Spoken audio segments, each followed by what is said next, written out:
Hey, we are here with another session of Gamebound, a little series where we play various one-shots and short campaigns of games we don't get a chance to play a full campaign of. I would love to do a full campaign of Uncharted Worlds at some point, but today we are simply doing a one-shot. We have done one other one that's been actually saved on this channel. We started a minor campaign that didn't go anywhere that I have since made private. But we're here with some special guest stars. First time for Gamebound, and Brian, first time for anything on this channel. So obviously you have our regular David, who's playing. I guess we'll introduce characters a little bit. Yeah, we have David, and then Chad from Death Unto Madness fame. Say hello, Chad. Hello. And then my good friend Brian from Twitter fame, and a frequenter of my Discord. And Brian was just telling us how he's been playing role-playing games for 40 years. So I think that might be more than all of us combined, possibly. So I think it is, because mine is 18. I've been playing for 18 years. David, you've probably only been playing since when you're 15, 16? Something like that, probably. So less than 10. And then Chad 1. That would be 10. I've never played any tabletop. Right. Until this. Except for Death Unto Madness. Yeah. Yeah, so definitely lower than 40. Brian has his beat. Yeah, so we're going to be doing some science fiction stuff today, Uncharted Worlds, and we're going to be playing in the Elysian Road sector. So I guess let's start with this. David's obviously familiar with Elysian Road as a setting because we've done a full season of a campaign on there. But for Chad and Brian, just a couple of pieces of information for you about what Elysian Road is. So it's a sector of the Milky Way galaxy in the far future of our history of our universe. And it's the year 3200, and civilization has been, so people basically spread out from Earth, right, and colonized basically the entire galaxy, right? Era of absolute prosperity and golden age of man.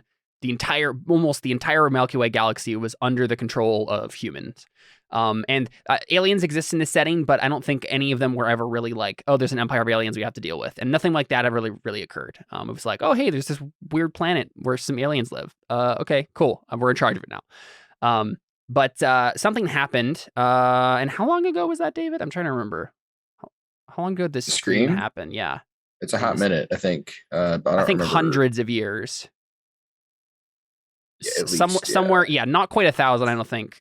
Well, yeah, because 1,000 would be 2,200, so not that much. But in the low hundreds of years, it's been since an event called the Scream occurred. Now, before the Scream, there were people called psychics, and they weren't really psychics in the fortune-telling sense of the word, though I guess in some cases they were.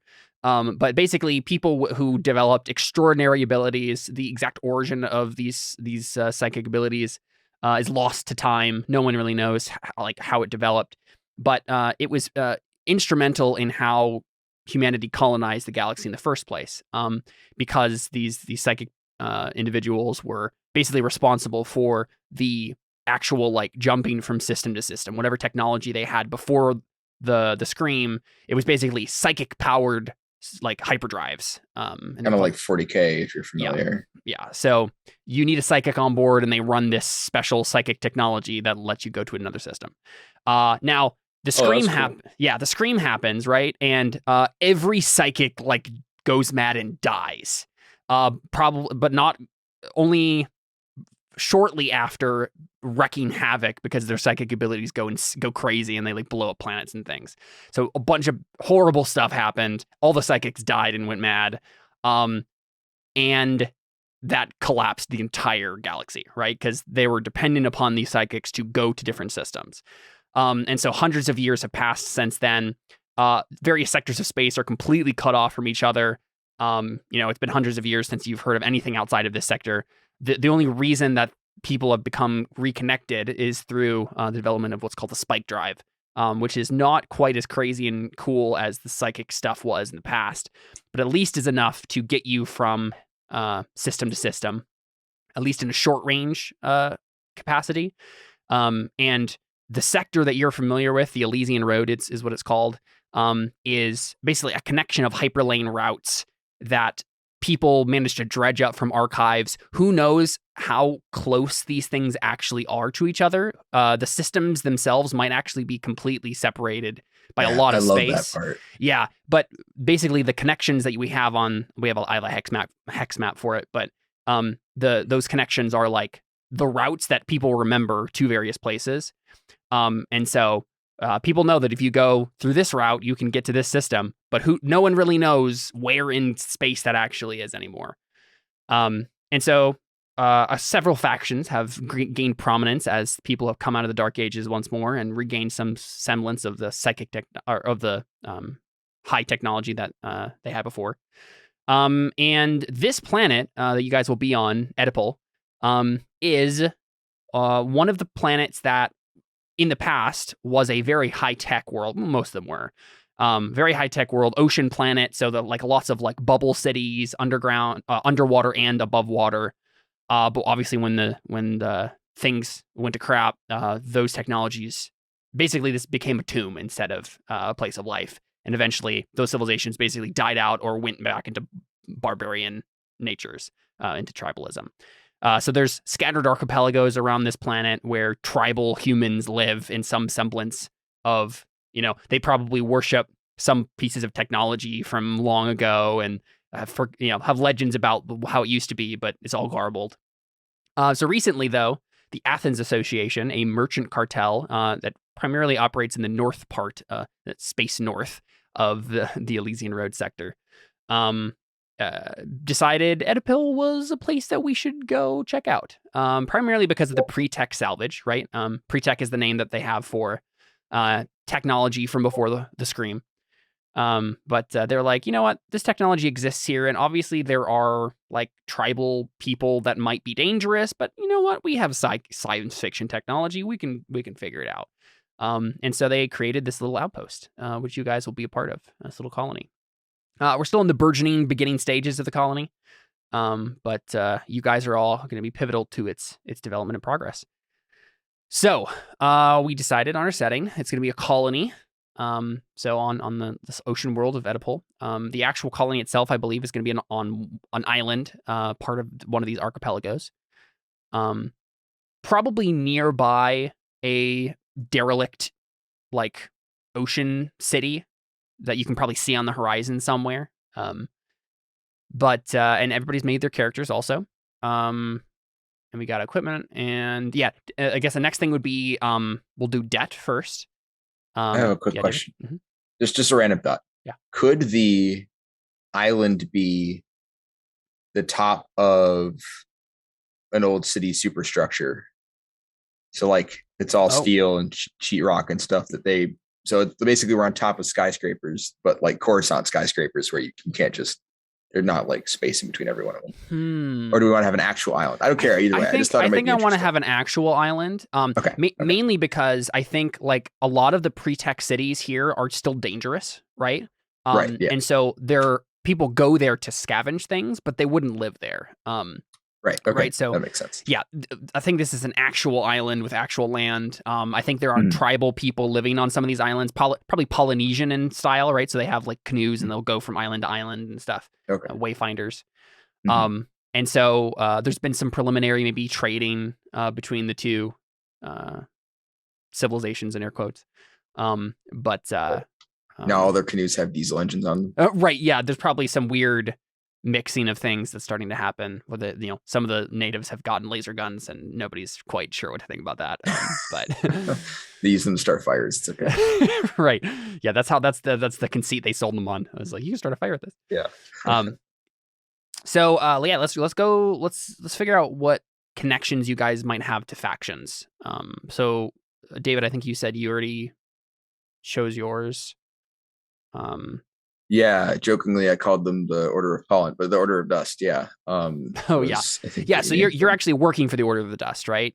Yes. And so you've been hired by the Athens Association. I think what it is, right? It's like the Athens Association obviously finds whatever this is very important, and maybe none of you actually know why. Like, there's Mhm. obviously pretech salvage here, and that's important. But the Right. fact that they would hire a contingent of the Order of the Dust, who are like the most elite of elite mercenaries in the sector, Mhm. it kind of speaks to the importance of what's going on here, whatever it is, whatever the Right, higher ups know about it. Yeah. So Wayne Slayton works for the Order of the Dust. Do you have all 3 debt with Order of the Dust then, or do you have any debt? Yeah, I mean, I imagine probably all 3. Sounds good.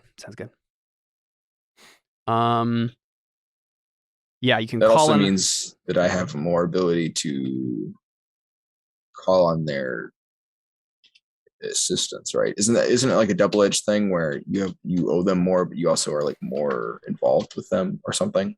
I can't remember exactly how. Really it is. good question, and I don't remember off the top of my head. Let me find the facts. So I remember thinking it was like, yeah, if you put all your debt into one place, they own you, but also you can benefit from them more. That makes sense. Yeah, here we go. Yeah, so you choose if the character is independent, they divide 3 debt between 1, 2, or 3 factions. If the character has sworn allegiance to a faction, which I assume you have, they gain 3 debt with the chosen faction, but they also gain 1 favor with that faction. So that's what it is. Right, that's what it is. Okay. Yeah. So it's not that the debt itself. Them, so. Yeah, it's not that the debt itself gives you stuff. It's that you can choose as a beginning option to like have your allegiance sworn to them, and you get a favor from them, but you get 3 debts as well. Yeah. Yeah. So same thing with you guys. Do you want to be independent, or have you sworn allegiance to one of these factions?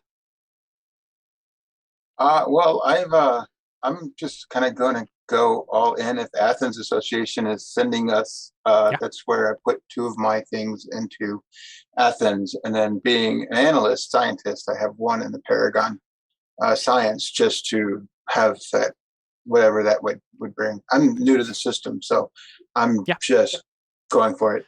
No, yeah, that makes sense. That would mean in the game rules though that you would actually be independent. So you're playing between those 2 factions, right? So you haven't sworn allegiance to the Athens Association. You're on the job with them right now, but you also have ties to the Paragon Science, and that makes total sense. It just means that you don't have to worry about like being bought by the Athens Association. But yeah, that makes sense. You have more autonomy than my character will, basically. Yes, yeah. Basically, yeah. Order of the Dust can order Wayne to do anything, and they kind of have to. He kind of has to do it. What about you, Chad? I imagine Noah having no ties to anyone. Yeah, so that would probably mean most likely you have 1 debt with 3 different factions. Basically, very slight debt with 3 different ones. So you have to you have to owe someone. But it would make sense that Noah doesn't want to be too owned by anybody. That's just part of this game, huh? Yeah. That's fine. Mm-hmm. That's fine. Yeah, and then that basically means like you ask them for a favor at some point in the past, right? Okay. So between that list there, you can choose 3 of those factions if you want to get 1 debt. Where's the list at? I don't know. In the back of your sheet, on the very top left, there's little buttons that say front and back. Mm-hmm. If you click back, there's a little faction section there. You can ask me questions about any of those. Athens Association, All Saints Church, and what's the White Sun? The White Sun Brotherhood is like a revolutionary cell. No. Temple of the Mind's Eye? Sure, yeah. What's that? Temple of the Mind's Eye is basically like psychic Catholicism. So they consider psychics to be apostles, like elect by God just by virtue of being psychic. So yeah, I'll pick those 3. Okay, sounds good. So for various reasons, Noah's called in favors from those factions. Sounds good. Awesome. So we got that, and then we have the workshop stuff. Let me find that. So in a colony. Yeah, here we go. Ship creation 140.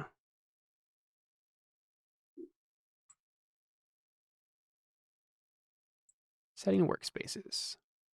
Perfect. Cool. So each character selects one of the 4 workspaces offered by their chosen careers and introduces it and explaining how it fits in the setting. Workspaces act as places of business, craftsmanship, or leisure. With a colony, the chosen workspaces are likely buildings, compounds, or neighborhoods. So let's take a look at. I feel like it might have given you these already. Maybe not. Yeah, because I don't see them anywhere. I don't see a place to put them either, unless I'm just missing it. Yeah, let me find where these come from. They come from your classes. From your okay. There's 2 options on each one. Is there 2 options on the origin too, or just the careers? I don't believe the origin gives you one. Yeah, okay, as far as I know. careers. It's just So careers. that means we'll start with you, Victor. You get to choose between academic and technocrat ones. So I'll read you off some options here. What do you want your workspace to be in? So basically, this is like a building or something that you have access to in the colony. It can be a medical building, so sterile environment, med bay, cryotubes, research, sensors, gather scientific readings, laboratory, containment units, that sort of thing. And then the other options are technocrat.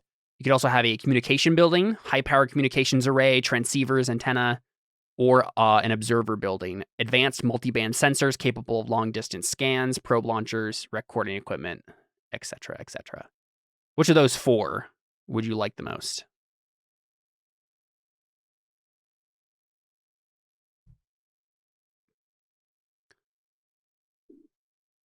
Who are you asking? Brian. Oh, okay. Sorry, I used your character name. And yeah, I should have made clear who I was talking to. No, you're good. That's okay. Yeah, so your options are. I got choice between. Okay, I'm looking at the productive. It gives me a huge list of stuff. Yeah, so productive is your origin. So that's not what we're looking at for this particular thing. I'll just list these in chat here in Roll20. So you have communication and observer, and you also have the handout here. Medical and research. So it's in the little chat on the virtual tabletop. Right. So those 4 things. So like a communications building, an observation building, a medical building, or a research building. Probably a research. Sound good? Yep. So you have, and I'll go ahead and copy this to your sheet somewhere so we have reference for it. Yeah, so you have a research building. So you have sensors that gather scientific readings, laboratory, containment unit, sample scanners, and sealed storage that you have to work with. So good. Cool stuff. So Noah, you are a what? Clandestine and industrial. So the ones you have to choose from are a stealthy building, difficult to detect, high-tech camouflage, cloaking or concealment. So literally probably like some sort of hideout. This is like where I live? It could be. It probably is. Or where you work, one of the 2. Yeah, one of those. Oh, okay. You can also have a secure building, sensors to track people in movement, security cameras, monitoring stations, holding cells.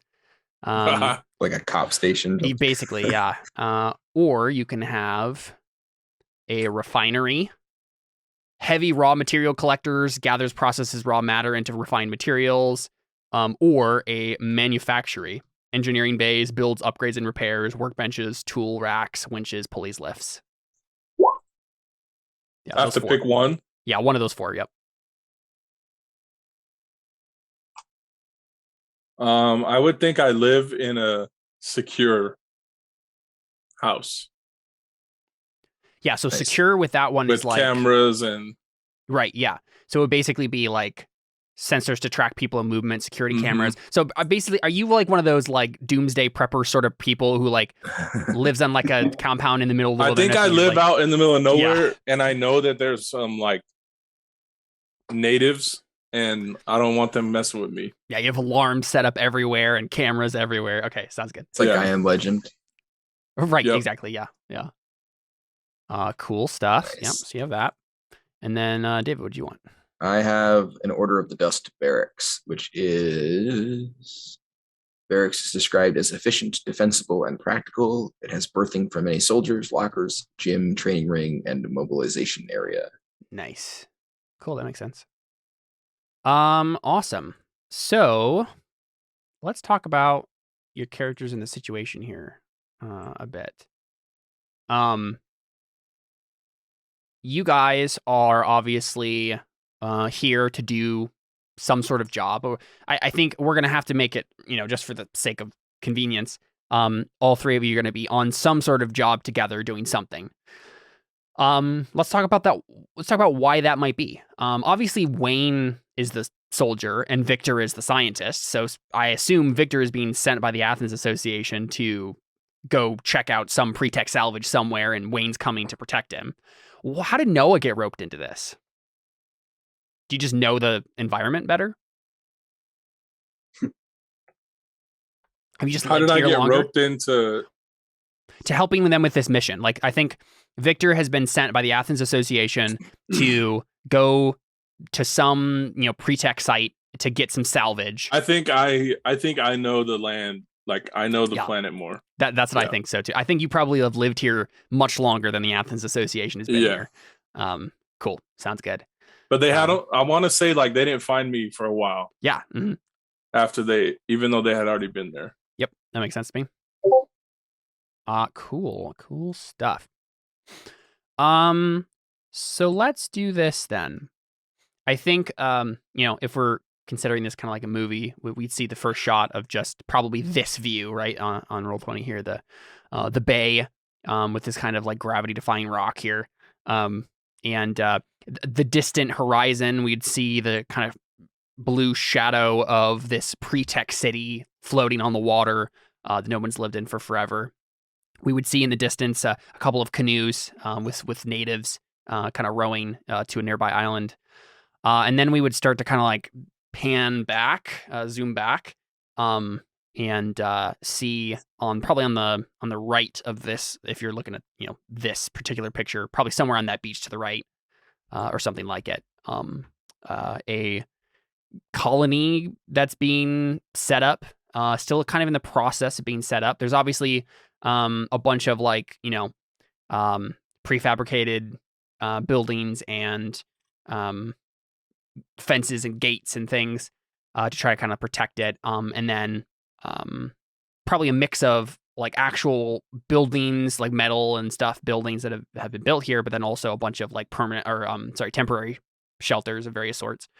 People living kind of still in like tents and stuff. Probably, a lot of it like the sort of tent, like the sort of high tech tent that you'd have in a little cube, and then you'd set it down and it would just pop up as a fully made tent, but still a tent. That sort of stuff. There's a little market starting to form here as the outpost starts to kind of grow. But I think maybe we start with Victor. I think we see Victor fiddling with something in his research building. First, what does Victor look like? What do we see? He's a fairly I'd say I can't share my screen. So he's got a brown fedora with a white band on it. He's wearing kind of a dark beige double-breasted vest with tie, white shirt, brown boots, brown belt. He's got like his devices in his hands and stuff like that. And then he has a holstered pistol on his hip. So nice. That's about what he looks like. Yeah, sure. I'd say he's probably a little bit darker persuasion in his skin, with a handlebar mustache and goatee, not a full beard like mine. Sure. Yeah. Yeah. So what are you fiddling with? What are you working on right now? What sort of thing? It could just kind of be anything, but sure. Analyzing some tech we recently found. Yeah, sure. Yeah, I think we see some. Let's see. I'm trying to think of what kind of thing it would be. Let's say it's some sort of environmental tech of some sort. It's like something that basically would keep fresh air in like an underwater facility. Some sort of gadget like that of, I'm trying to think of what the word I'm looking for is for that sort of thing. Filter, something like that. You're kind of taking it apart and putting it back together again and try to get an idea of how well it, why it works so well. Because you probably just recently came back from a mission to one of these underwater cities. Athens has like a sub nearby that they use to go to one of these. And you took this apart and brought it back. And when you were there, you realized like, holy crap, like this still is like fresh air down here. And it's been like 500 years since anyone's lived here. And you're like, how does this work so well? Like, why isn't this broken down yet? You're trying to like, figure that out. But I think, we see you fiddling with that. And that's kind of beyond the scope of what's happening here. But we know that's kind of the sort of stuff that Victor does. And then someone like hits the little I'm here button on at the front of your little building here, and you hear someone is at the door, your little virtual intelligence that kind of runs your little building here, informing you that someone's at the door. Yeah, yeah, and there's a little camera, and it's if you pop up the screen and see that, you see a rotund man. Blonde hair, kind of slicked back, clean shaven, and he is wearing an Athens Association uniform. Which I mean, honestly, for the higher ups, is less of a uniform and more like they have fancy clothing with a little pin on it to show that they're in charge of something.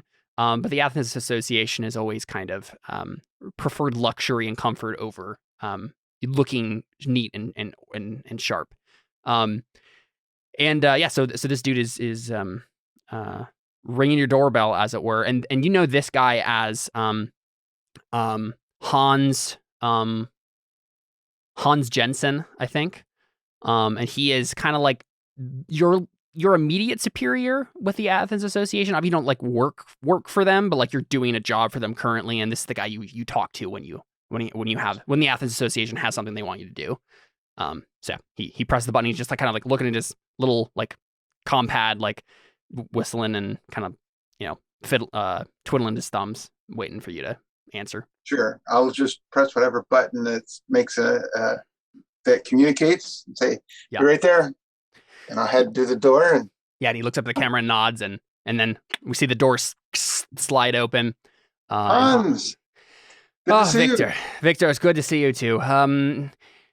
I have some business that we need to discuss, but before we get to that, have you tried that rum that I sent to your place yesterday? Oh yes, it was very aromatic and aromatic is a great word for it. Yes. And if you'd like, I still have a little left over. Oh, please! I was hoping that you would ask. I gave that away, and I immediately regretted it. And then he like steps in and. I assume you like pour some glasses for them. Yes, I will pour him a glass and have him, and treat him to a seat and wait for him. Yeah, for sure. Yeah, so you do that, and he sits down and I think like puts up his legs on like the other seat on this little like kind of corner table that you have here, and he says. Looks around and like obviously this is like a bigger building. Where is this table in reference to everything else? Like, is your entire like house here just a research facility, or do you have a separate part of it that like you live in? Like, are you the kind of person who your work is everywhere, or like just kind of you actually have like a place to live? I have a house. It has books. Or whatever would be the equivalent of books. A digital library. A digital library, probably some actual paper books and stuff like that. So there would be a greeting area. But yes, my business would be all over the place. So even though it looks homey, there's probably work strewn about the place. Yeah. So he probably like looks on the like glances at the table and sees some other piece of tech that you've been fiddling with, and he kind of like looks around. He's like, "Do you never stop, Victor?" Well, I'm not married. I have nothing else to do. We need to get you a wife, man. Gloria, she talks my ear off, but she at least keeps the place clean and feeds me. So it's I would much rather have that than silence and mess. I didn't think a wife would be good, but unfortunately, if she's too fastidious, I'd probably lose myself. You'd probably lose your things too. Yes. Well. So, and he takes another drink. The reason I came is, we have another salvage site that we discovered. Sent some Order the Dust mercs to go check out. an issue with one of the tribes, and it seems that one of the local tribes is quite literally sitting on probably what is one of the most valuable pretech salvage sites in this archipelago. And Victor, I'm gonna have to be sending you into a hostile tribe to probably steal some things. But it's not really theirs. They're just kind of sitting on it. They're not even really using it. So, and you'll have Order of the Dust mercs with you. At least one. And I'm sure it'll be fine. I'm sure it'll work out just fine. Okay. Will I have muscle? Yes, as mentioned, you will have the Order of the Dust on your side. At least one of them. Well, one is better than two. Or sorry, two is better than one. So we're not sending you completely alone into this. I promise. You met Mr. Thompson. Up to you. I've heard his name about somewhere. Yes. Probably negatively. He lives on the outskirts of a little outpost here. We didn't actually know he lived here at all until just a few months ago. Apparently his little bunker that he made, little pretech bunker that has been abandoned for some time, we thought. But, you're talking about the curmudgeon with the shotgun. Yes, exactly. Okay. The curmudgeon with a shotgun, yes. I don't know if it's a shotgun exactly, but yes, he's the kind of person who would have a shotgun. More his mouth than his actual weapon. Yes, he's shooting off like a shotgun with his mouth. Exactly. Yes, certainly. Yeah. But anyway, we're going to be sending him. He's a little bit more familiar with this particular tribe, and we're hoping that he can do a little bit of, not negotiation. Communication? Sure, let's go with that. Communication is a neutral term that can be either positive or negative, and I'm not sure how this situation will turn out. So we'll keep it at communication for now, and you can tell me if it turned into negotiation when you get back. Anyway, I'll send Wayne here in about an hour, if that's enough time to get settled and ready to go. Yes, that should be plenty of time. Perfect. And then Noah is going to meet you at the outskirts, Gate B. We paid him a lot to do this, so be nice to him. Always. Oh, yeah, I mean, I'm not. Yes, you're nice to everyone, Victor. Yes, of course. Keep Wayne on a little bit of a tighter leash, I think. You never tell with that one. Sounds good. Okay, perfect. Is there anything else? No. Well, I have some biscuits if you'd like. Yes, you read my mind, Victor. And then we kind of just fade out from the scene as he grabs a biscuit.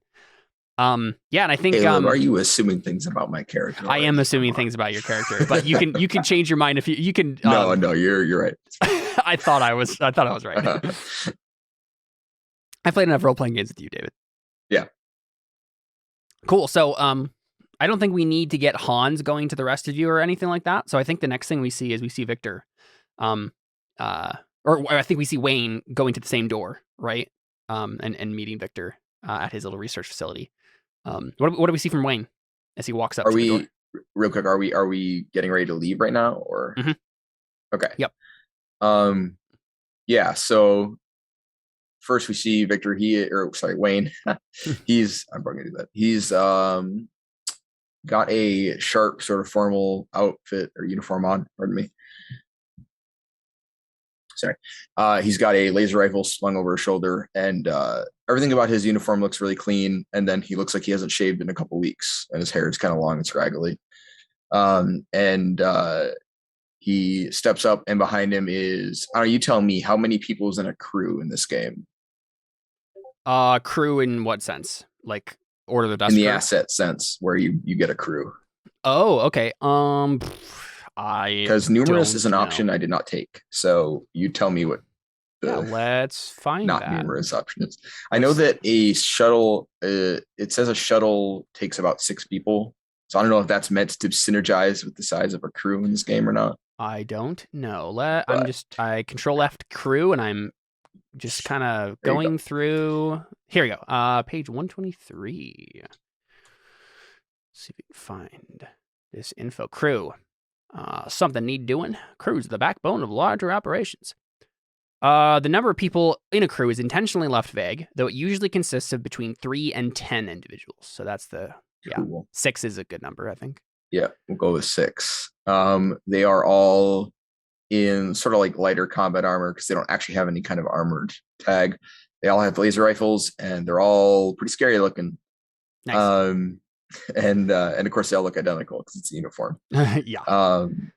And I assume you pretty much all have like the same like gray power armor, in one sense or another. Yeah. Well, so they all have some light armor, probably like you said, probably some power armor. But yeah, not as power as I know you have bigger power. Is unarmored at the moment. Oh, really? Is he? Okay. Yeah, because his armor is a little more involved, so he doesn't just wear it around because it has the clumsy tag. So okay, perfect. Yeah, holy moly, dude! You have some an interesting set of assets here. Yeah, so 2 of my things give me stuff, so I have things. Fun. Yeah, I was gonna reveal some of the other ones. You have exactly 2 skills, and a bajillion assets. Fun. Pretty much. I considered getting rid of one of those and getting a special weapon, but I was like, nah, I should probably just play the game. So I gotta have some other stuff. Anyways, yeah. He's got kind of a flat look on his face, and he just reaches up and pushes the same sort of, button to announce his presence. Yeah, someone is at the door. And Victor, when you look up at the screen this time, you see a squad of Order of the Dust mercenaries. So, must be the help. Very well. I'll meet them at the door. Yeah, sure. Yeah, so when the door slides open this time, is Victor like kind of like ready to go in like a different outfit? Whatever the armor is that he gets. Yeah, what is that? He'll wear that. A data is there a way suit. to post a picture? I think if we were playing the Sprawl, it would be a very easy way to post a picture, but we're not. If you want to, you can go ahead and throw it on. I think you can throw it on just the mat here with the art, and it should just upload to. Have to be a GM. Oh, you have to be a GM to do that? I believe so. That would make sense. If you have a link to it, you can put the link in the chat there. Oh, I don't have a link. It's just a PNG. I just downloaded it. It's just a picture of my character. That's all. Got it. Oh, you can put that in your character sheet itself. If you go to the character sheet and press edit on the top right, you can drag a picture in there on the left, a little avatar window. Oh, okay. I see. There it goes. Yeah. Yep. And then we can see it from there. You might have to click save somewhere for it to take. Yeah, it won't take too long. So, what I'll do is Hero Forge. Open the door. I'm ready to go. I've got all my tools and equipment and everything I need. I'll say, are we going afoot now, or would you like to come in for some drinks and biscuits before we go? I look at like my wrist for a timepiece. Who sent me here? Like Hans. Am I on a time crunch here? You're not on a time crunch necessarily. I mean, basically what you were told is like, hey, the scientist is going to go check out this pretech salvage site. It's kind of in the middle of a tribe of natives. You're there for protection. Do whatever he says. Yeah, okay. So yeah, I turn to the first guy in front of me and I'm like, go wait by the transport. And then I slide in like, what was that? He said, biscuits, was it? Yeah, some drinks and biscuits. Just a friendly greeting, get to know each other a little bit before we head off to this venture. We may die and someone might need to remember somebody. Well, if we die, then I've done a very poor job. As I recall, there are just some natives with spears and maybe some pilfered laser guns. I think we'll be all right. Do not be overconfident with spears. One thrust is all it takes. The first day that a spear penetrates power armor, that's the day I quit my job. So anyways, what was it you had to drink? Oh, I have, one of my friends brought me this wonderful, what was that, whiskey or? Rum, I think I said. Rum? Yeah, rum. Yeah. So I'll pour him a glass of rum and hand him some fresh biscuits, which are cookies, just so you're aware. Yeah, I figured, yeah. Much obliged, thank you. Yeah, is this a situation where like Wayne as the like sergeant in charge here goes in just himself, Or Yeah, all the other people are just standing outside. So. Okay, nice, perfect. Yeah. But in classic Order of the Dust fashion, they don't flinch. They don't seem like they're peeved whatsoever. Yeah. Yeah. So have we met before? I think not, right? Up to you guys. Yeah. Okay. No, I don't know. It's up to you. Yeah. You maybe know each other's existence because you like both work here, but right. And then, are you wearing an Athens pin, or you just work for them, so you don't have like you're just like contracting for them basically, right? You don't have an actual. Yeah, I don't wear anything other than just work for them. Oh, okay. Yeah. Yeah. So in that case, yeah, he'll sit down and Hans. I simply say, Hans told me you were coming. Gotcha. Yeah. So how did you get stuck on this ball of water? Stuck? Oh, I volunteered. Oh, I see. Teach their own. Oh no, I love this place. It is wonderful. There's so much to explore and study and learn from.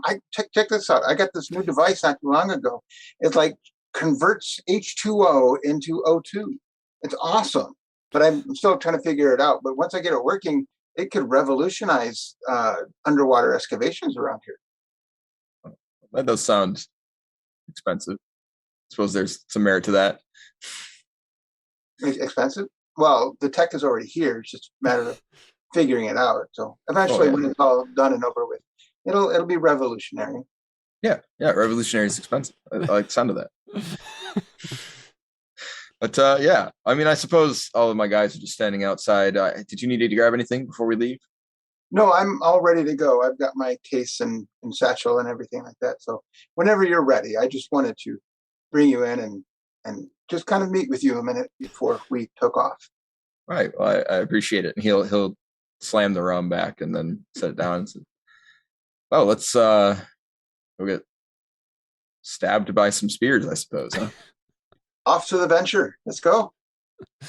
Yeah. So I think do we know what we're doing there? You said there's like a. Do I know what we're doing there? I guess yes. Basically, the mission the mission brief that you guys have gotten is basically like, when we sent some. Honestly, I think Wayne, you were probably one of the people who was there when. Oh, okay. Basically, an Order of the Dust squad was sent out to like check out a tribe that was like kind of pushing against your borders. And when you got there and kind of like intimidated them a bit. Well, and you know what? It probably wasn't you guys. It was probably a different squad actually. Okay. And I don't know what they're doing, but either way, like you got there and you kind of roughing them up a little bit and intimidating them with your weapons. The Order of the Dust people were, and they found basically probably like an underground something or other that these people lived on top of, and kind of viewed as like this sacred sanctuary that no one goes in except for like the high priest like once a year or something like that, right? And you figure right, like okay. whoever it was, the Order of the Dust people figured out, oh, this is like a vault full of pretech salvage. Okay, yeah, we're gonna take this over. Right. Okay. So then I look at you and say, so are you doctor, professor? You got a title? I'm. You can just call me Victor. I am a scientist. All right. You ever use a gun? You have a gun? There's a gun in your picture. Do you have a gun? There's a gun on my hip. Yeah. Okay. Yeah. So instead he points and I would guess it's like an electric whip of some sort. Indiana Jones. I don't know. It's just what's on my sheet. Oh yeah. What does it say? Okay, that's cool. Oh yeah, shock cable. Melee shock weapon. Cable. Yeah. Like an electric whip. Yeah, there you go. I think you have an electric whip. He also If you don't grab a dubious branch and swing across it with your electro cable, I'm going to be disappointed. No, I'm kidding. Yeah. So in his actual like attire, it looks like clothing. So it looks like on that there, but it is mesh weave. It's connected, so it has like an eyepiece HUD. Plugs into various systems. Yeah. Oh, cool. There's stuff. Yeah. Yeah. So he's got like tech contacts or something. Something like That's that. cool. Yeah. All right. Yeah. So he gestures your gun. You ever use that? I have. Good. All right. I know how to use it. The barrel goes that way. Right. That's a good start. All right. Well, just keep it pointed down range, and we'll see how this goes. And then he'll open the door and gesture for you to go out like after you. No, you go first. I'm going to lock up. Oh, fair enough. And then he steps out and does the whole round it up, and then we see off screen where we haven't seen before.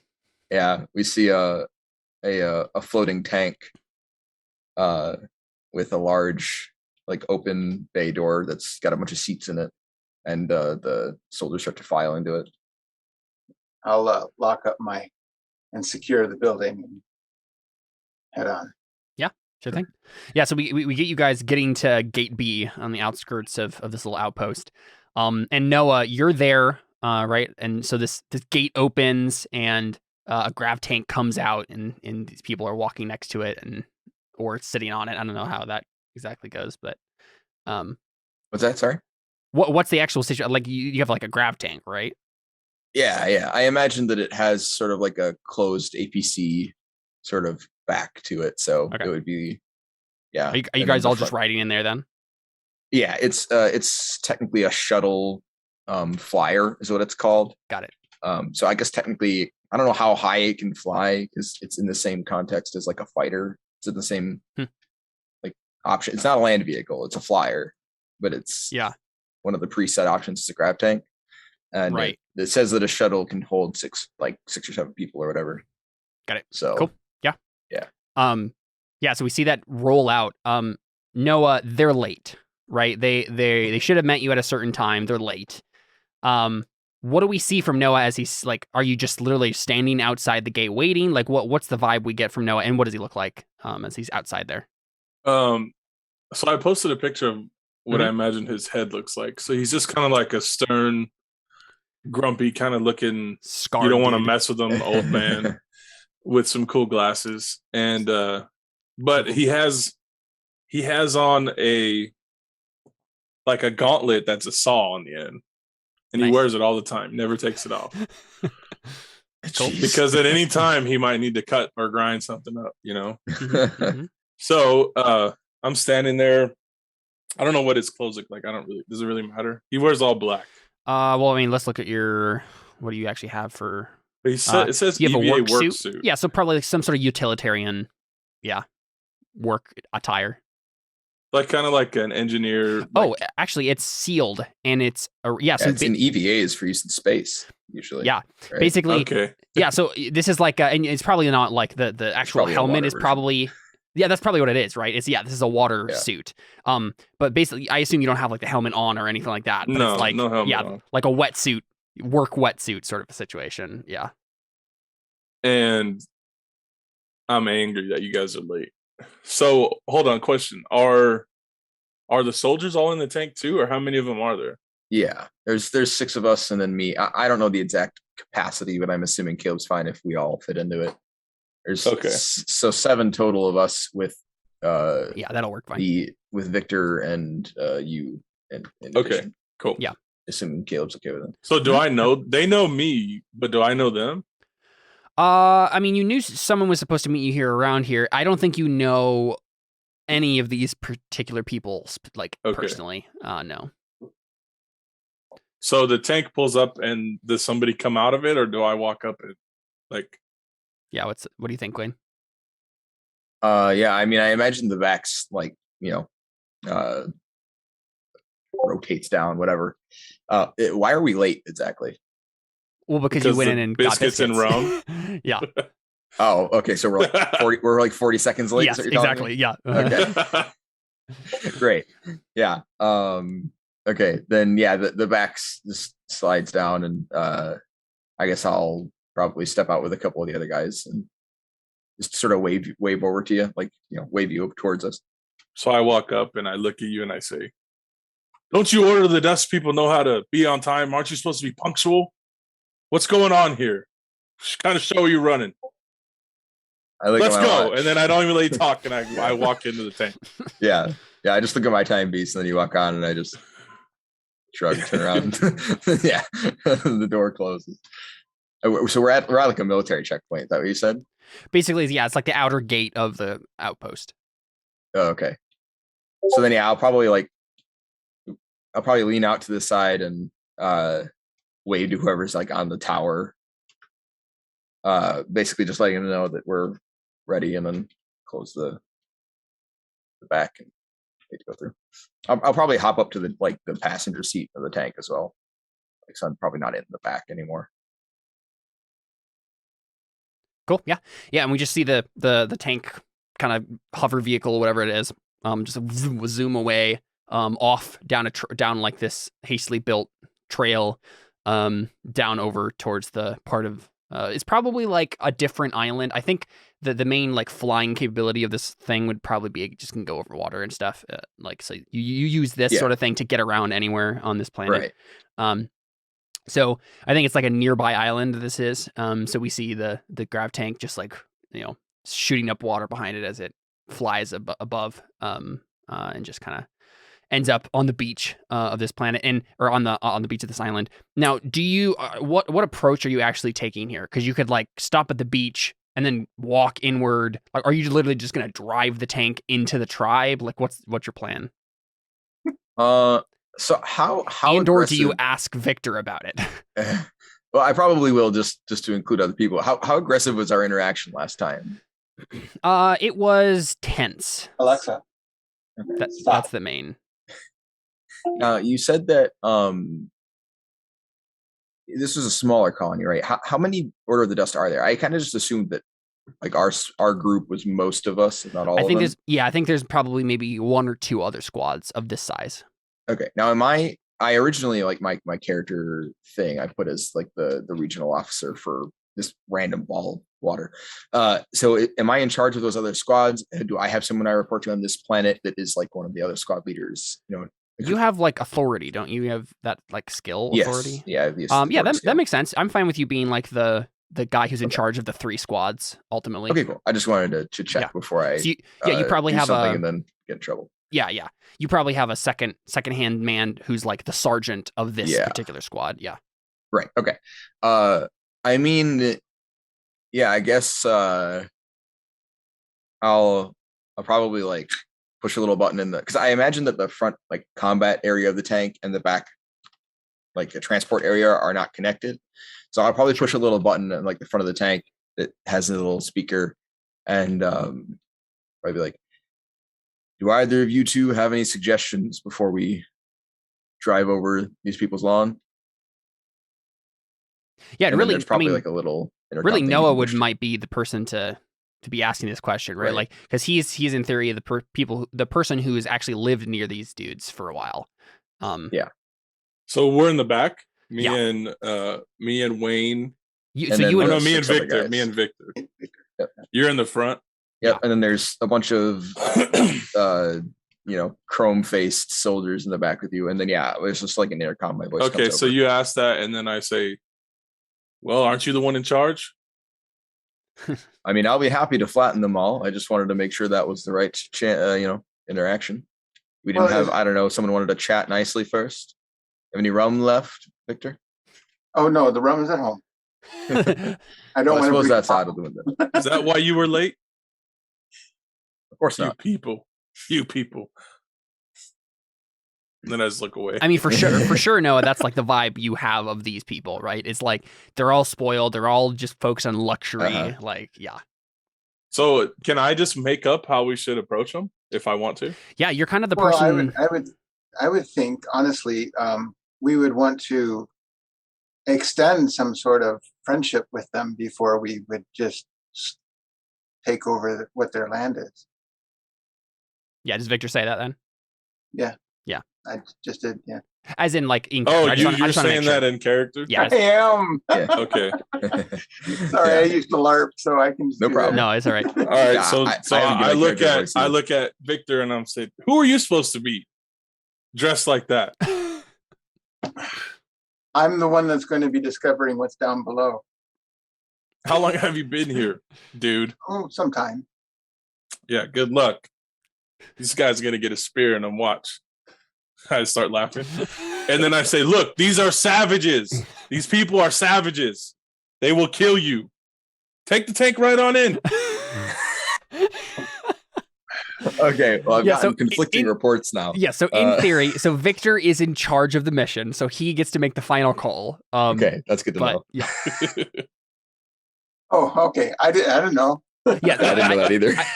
I think that is the case. Everybody knew. Yeah. That makes sense. He's So the this most, is more like yeah. a scientific excursion. Yeah. So Yes, this is more of a if you want, scientific experiment. yeah, exactly. And Victor, if you want to, you can literally just say, yeah, 100%, let's do that. That's fine. I don't think, and the Athens Association probably won't care, but I assume Right. Victor cares. Yeah. Yeah, I'm at least kind-hearted enough to at least attempt to work with the tribe. Yeah. Before slaughtering them. Makes sense to me. Fair.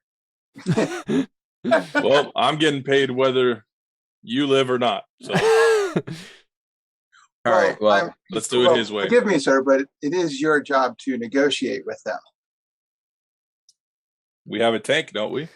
Let's negotiate with the tank. Negotiation. Do it his way. all right. Welcome, man. It is. I- So, I- You're the guy that is supposed to talk to them.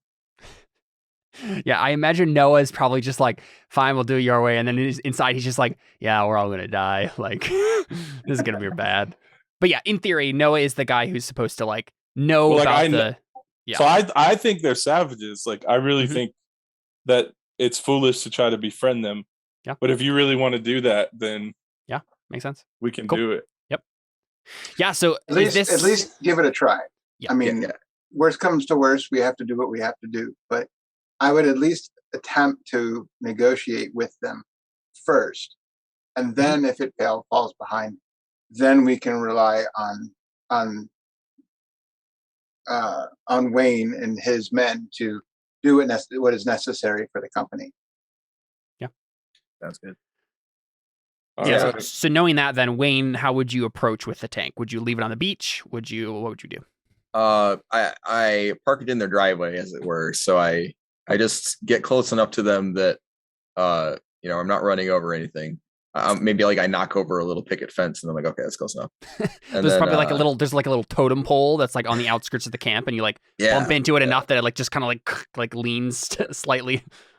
Some sheep with weird wiry wool and 6 legs run out of the way. Sure. Yeah. And then some arbitrary space animals. Mhm. And then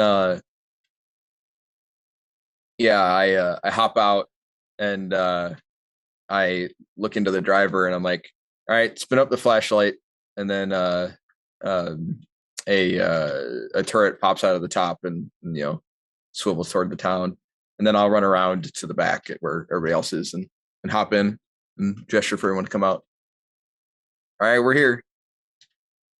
So you literally just have a man on top with a turret like pointing it at them, Yeah, just in case things go wrong. Okay, sounds good. he's manning the lovingly named flashlight. It's a plasma gun. Yeah. Yeah. Yeah, and so we see as you guys are like getting out, we see these islanders. I think that we're gonna go with kind of like Polynesian feel for these guys, and they're wearing like various leaf dresses and loincloths, and there's coconuts involved somewhere on these pieces of clothing and that sort of thing, and lots of colors for sure, lots of like feathers and colors and things. But they immediately are just like freaking out at the fact that there's a giant gun pointing at them, because I think they at least got familiar enough with, or in maybe were before that, of what these things are, that they're afraid of it.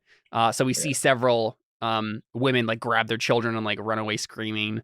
And a couple of men like grab some spears and like shakily like point their spears up at the thing. And I assume you guys get out and come around the other side of the tank. I'll step into my power armor first. It's probably got like a little in the back. There's probably like a little loading thing, and so I step into it, and Halo style, it closes around me. Nice. And then I point to 3 guys, and I'm like, "You're on guard duty for the tank. Don't let any naked people run away with it. You 3 are with us." And then I stomp out of the Cool. the bay. Yeah, let's go ahead and make the first roll then. Wayne, you're commanding these people you're commanding the crew to follow an order. We'll see how well they follow that throughout the rest of this. Gotcha. So command is Influence. plus influence. Yeah. So if you want to click on that, let's see. Yeah, you can just click on the. I got an 84. That is think I've done not something right. wrong. 2d61. really good. Oh, you have to. David, I have to do a modifier. You have to put modifiers in front of them. Yeah. Yeah. So for clarification, the maximum you can roll in this is like 12. So 84 is not a viable option. I made a mistake. I was pretty excited there for a second. There we go. I got an 8. That's 8 makes a lot more sense. Success. Yeah. So in Uncharted Worlds, you're always rolling 2d6 and then plus or minus whatever modifier. A 6 or lower is always a failure. A 7 and 9 is a partial success, and then anything over a 10 or over is full success. And it should be noted that if you fail or have a partial success, Caleb gets to make some kind of narrative penalty. Basically, he has to say what goes wrong.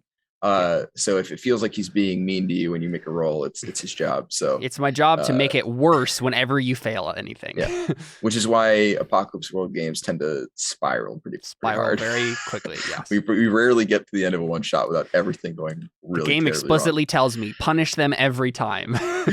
Yeah, so there will be some light pushback from this partial success, but mostly it'll be good. Yeah, so on a 7 and 9.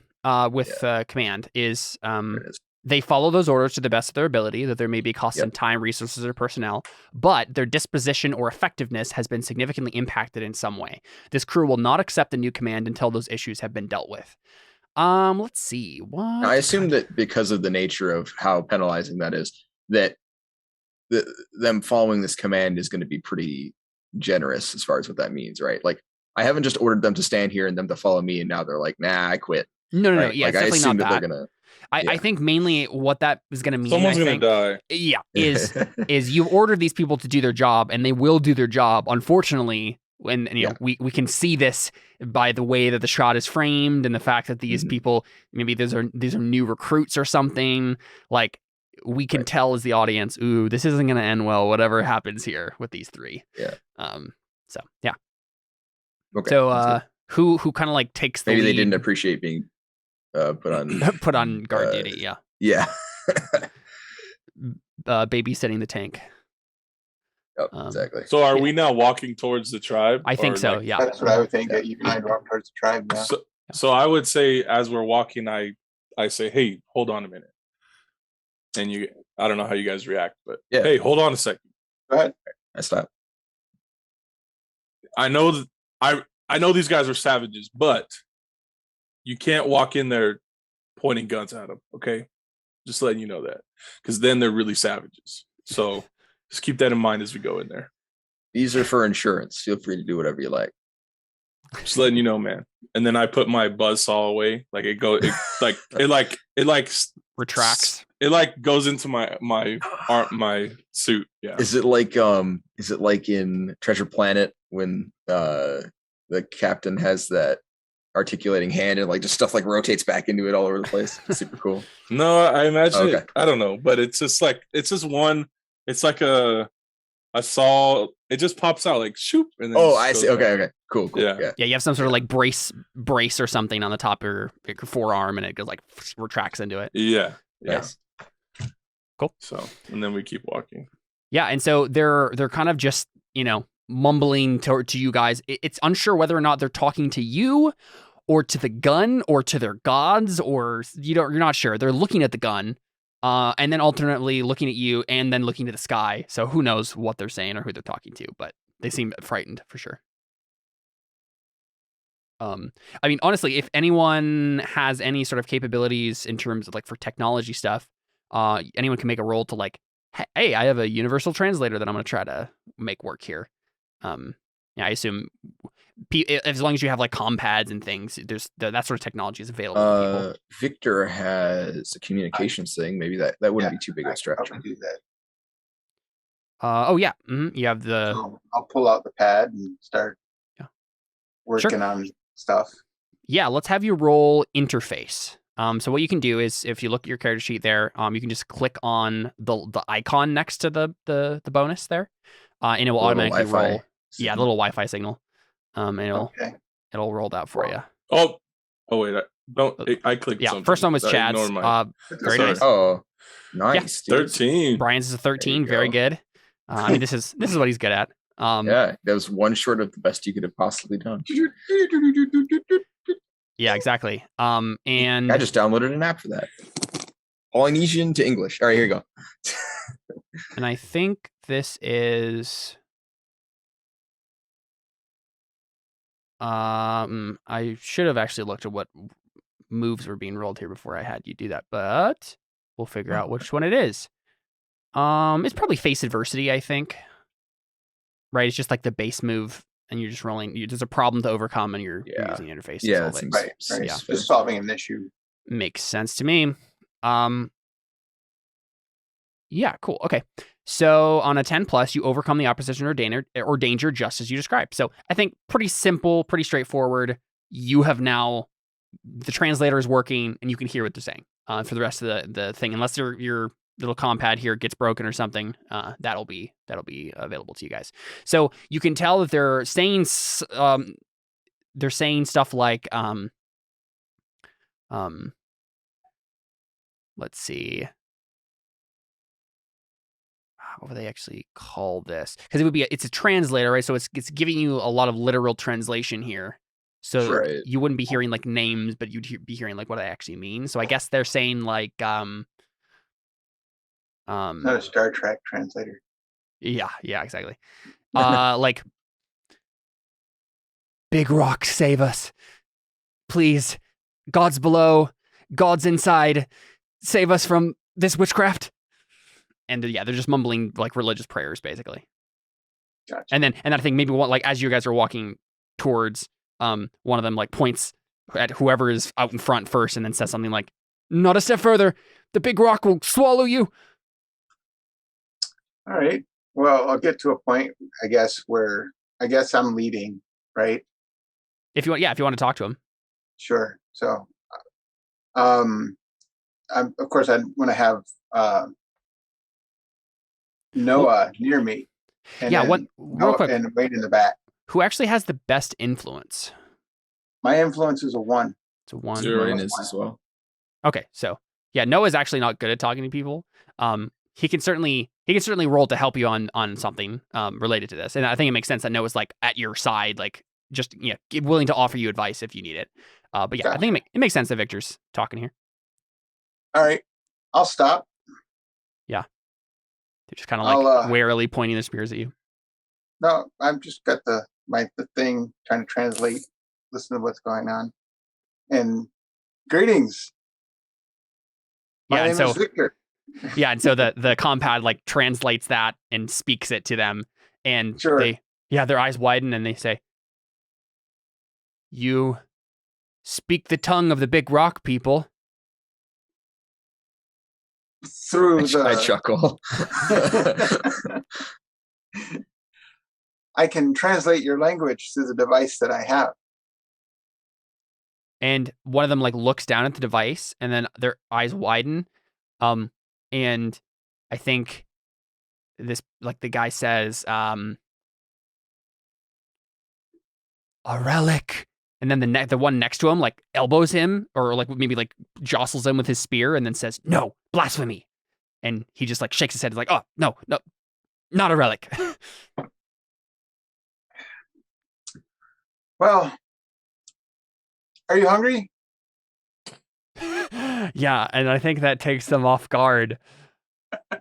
It's just always trying to get biscuits to people. And they're just like looking at each other like, "What, did he actually say that?" And they're like, "You cannot trick us with gifts." I'm gonna hand him a biscuit. Yeah, I think there's probably still a bit of a distance between the two groups, and so fair enough. He just is still pointing the spear. Yeah. But he's still pointing food. Right. Yeah. And he's still pointing the spear. To be honest, I'm not thinking they're necessarily so inferior that I'm doing this. It's more of a gesture of kindness. You know, it's not like you think they're starving. You're just like, here's a cookie. Yeah. Everyone likes cookies, right? Yeah. I'm not pointing a gun at them. I'm pointing food at them. So I think when this is happening, I kind of look at Victor and say, "They're not dogs." You're absolutely right. They're not dogs. Try something else. What do you think they would like? Noah, do you want to make a roll for that? Yeah. let's have you this. Let's Can let's I do have you, expertise? I think you're gonna roll assessment. Right when you collect critical information about an important, dangerous, or mysterious subject, roll plus the appropriate stat. Yeah, and in this case, I think expertise makes what is expertise in this game? I always get mixed up as to what these. It's for performing first aid or repairs, patch up. Let's see. Oh, education, cleverness, creativity, and skill. That makes sense to me. Okay, yeah. Yeah. That makes sense. Yeah, go Because ahead and I'm roll. supposed to know about them, right? Yeah, exactly. Go Right. ahead and roll assessment with expertise. So click on the little puzzle icon there. Yeah. Okay. Partial success. So for assessment, that means on a 7 and 9, the GM will reveal interesting information about the subject. So if you had gotten higher, you would have been, you gain significant information and earn a data point. And a data point can be spent to get a +1 on a roll. So you can reveal interesting information about this to Victor, but not necessarily stuff that will for sure help him in this situation. You can't like tell him the secret ritual code of becoming words. friends, Yeah, exactly. But Yeah. you can, yeah. So I think I tell him, well, I've heard of this big rock thing that they keep bringing up. Why don't you try talking to them about that? Yeah, and so Noah, you know the Big Rock is the island they live on. They just call it the Big Rock. Oh, I know that. Yep. And they consider it like one of their gods. You're still fuzzy on that. They obviously have this weird relic thing, like with the pretech vault underneath there. Yeah. Okay, so can I tell them, hey, call your translator a relic? They'll like that. I mean, you call it blasphemy, right? Yeah, exactly. Well, this is the thing. I think Noah, you would understand that exchange probably as like you understand that they consider the pretech stuff that's underneath in that vault as it's like sacred relics of the Big Rock, right? It's like the Big Rock has gifted us with these gifts below the earth, right? From his belly, like these are the gifts that he gives us. And so Victor, they're fascinated by technology, but it would be blasphemy for them to consider unless it originally came from the rock. vault. Right? Yeah, because they would be like, oh, it's like some outsider trick. Like they're trying to give us like strange gifts. Yeah, it's tech, demonic, okay. right? It's evil tech because it wasn't given to us by the Big Rock. Well, I don't know. I don't know how to talk to them. Yeah, you can pass on the information to Victor if you want, at least. Yeah. He doesn't know about the island. No, I don't think so. Yeah. I mean, I wouldn't know about the tribal instinct of the island. I just know that this is an island and there's tech on below it. Yeah. Okay, so I say, Victor, you hear that guy up there talking about the relics, right? And did you notice that? Yes. These people believe that, I told you, they're savages. They believe that the island gave them these gifts of tech.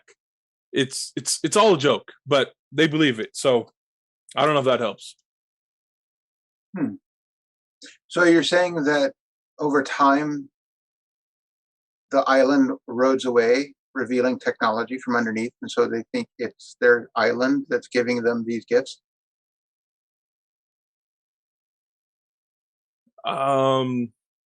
So I'm thinking more that they kind of probably just found a passageway down to where all this stuff just exists already. So like so back so in character, I would say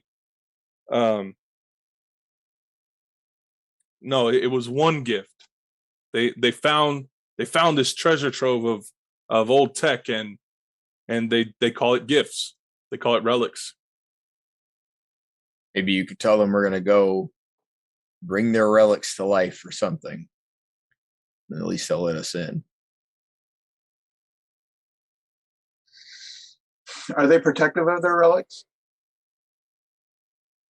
Yes, very much so.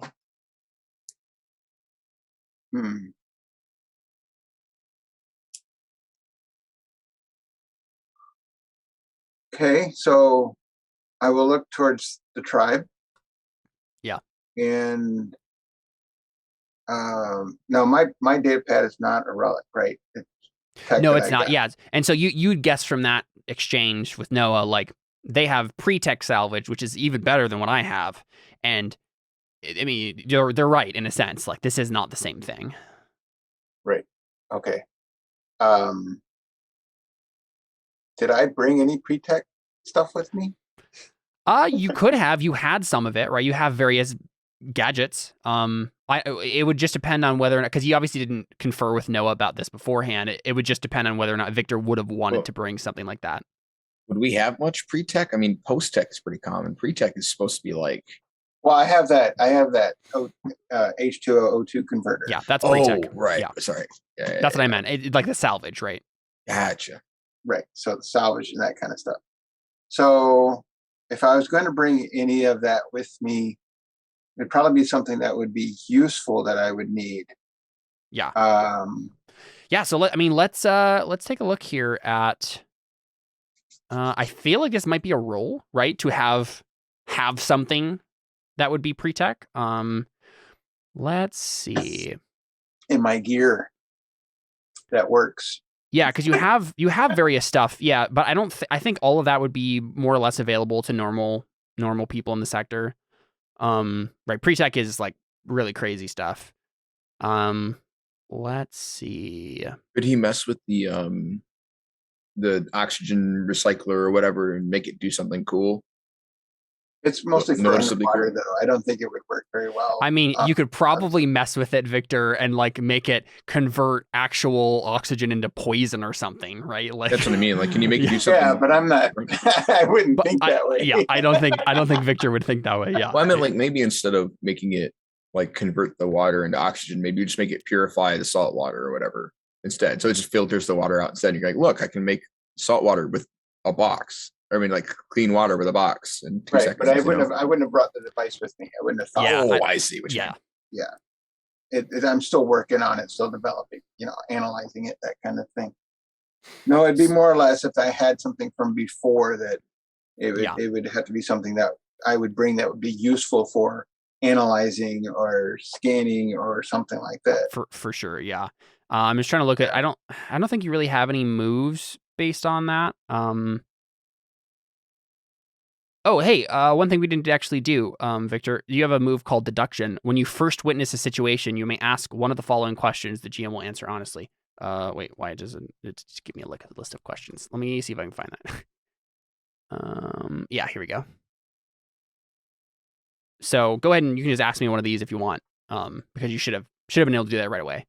Okay, fine. The question I'm going to ask is based on the conversation I had.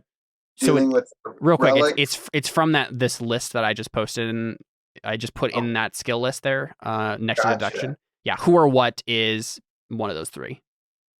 Who or what is?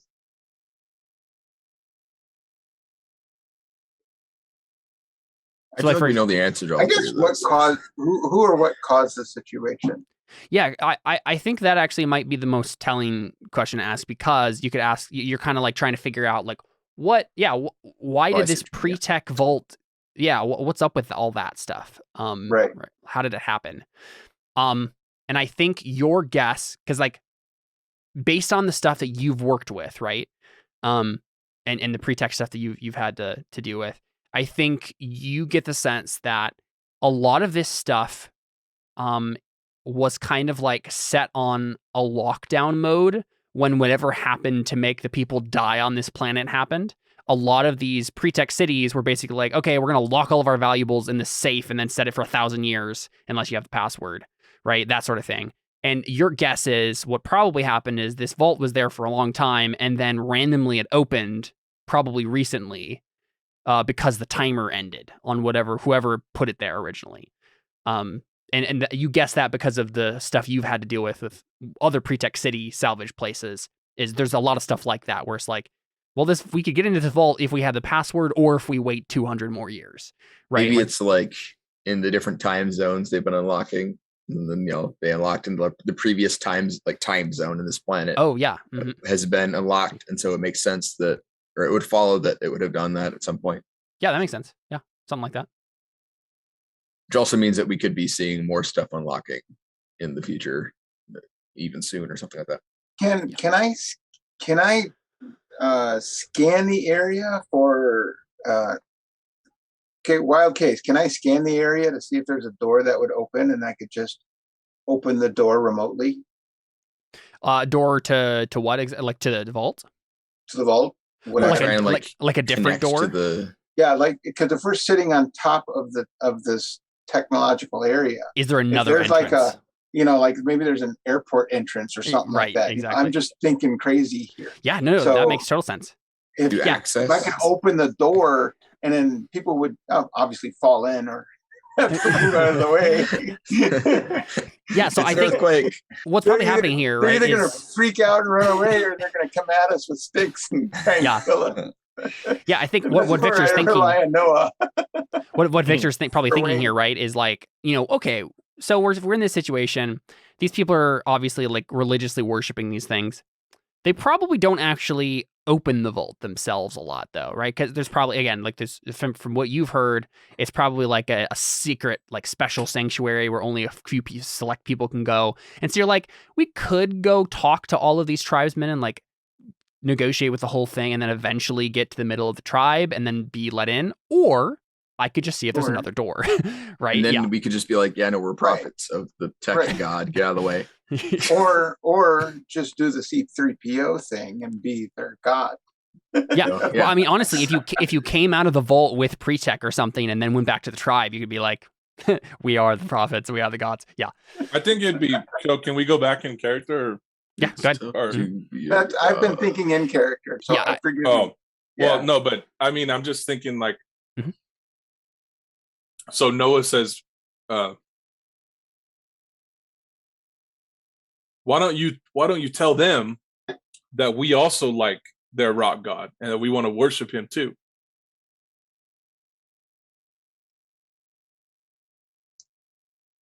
They might see you as like a prophet of the rock god, the big rock. Not a bad idea. We are driving a grab tank. Well, I do have this device. So, good people of this rock, of the rock god, we are prophets. I have come to bequeath you with gifts of the rock. But first I must get to the sacred places of the rock in order to facilitate the mission that we have been given. Yeah, and probably during this process, because Noah knows this stuff, after you say rock, Noah probably like nudges you and says big rock. Big rock. Yeah. Which I assume that would be a kind of a funny exchange to happen there, right? Like you forgot to capitalize big rock. Yeah, exactly. Right. Oh, Yeah. Big rock. The big rock. Yeah, exactly. Yeah, so you basically want want a first name basis. It's a whole thing. Don't worry about it. Right. Or a last name basis, as it were. There you go. So, I mean, that seems like you're trying to like persuade them to do stuff. So let's have you roll. Does he have technobabble? He does not, unfortunately. Yeah, that's kind of technobabble, sort of. Actually, it's more religious babble. I mean, yeah, but it's about technology, so yeah, it's a techno cult. All I'd have to do is say a few technological words they wouldn't understand. There you go. Yeah. So this is probably face adversity with influence. So go ahead and click on the little talk bubble there on influence, Victor. Perfect. There you go. Nice. Right on the money for a success. On a 10+, you overcome the opposition or danger just as you described. So basically your intent here was basically to get them to believe that you are their prophets and to take you to the vault. Yeah. Okay. Sounds good. And what's going to happen is these two random guards are certainly going to do that. But what ends up happening, right? So you guys, I think probably immediately they just start falling onto their knees, drop their spears, and like start worshiping you, right? Prophets of the big rock. And then one gets up and says, "Oh, please, there can be no delay. Come with us. We would love for you to bear us more gifts or to give us more gifts." Well, that was a neat trick. I told you they're savages. They're definitely primitive. Yeah, and so I assume you guys get led into the village, into the tribe here.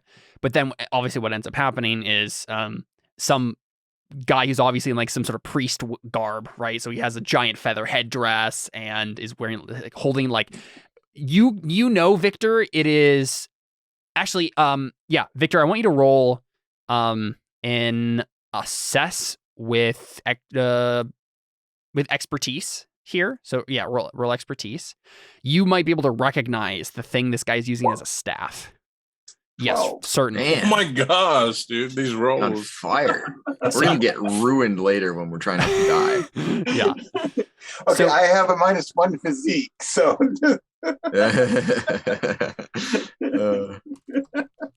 So you get a data point as well from this because you're assessing and you got a full success. So basically you can spend that data point at any time when you're dealing with any of their pretech stuff, any roll relating to that, you can spend that to get another +1 to any roll related to that in the future.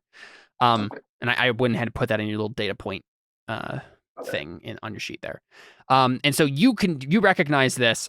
This guy has like a big old rod, like metal pretech rod as a staff, but like you've come across these things before.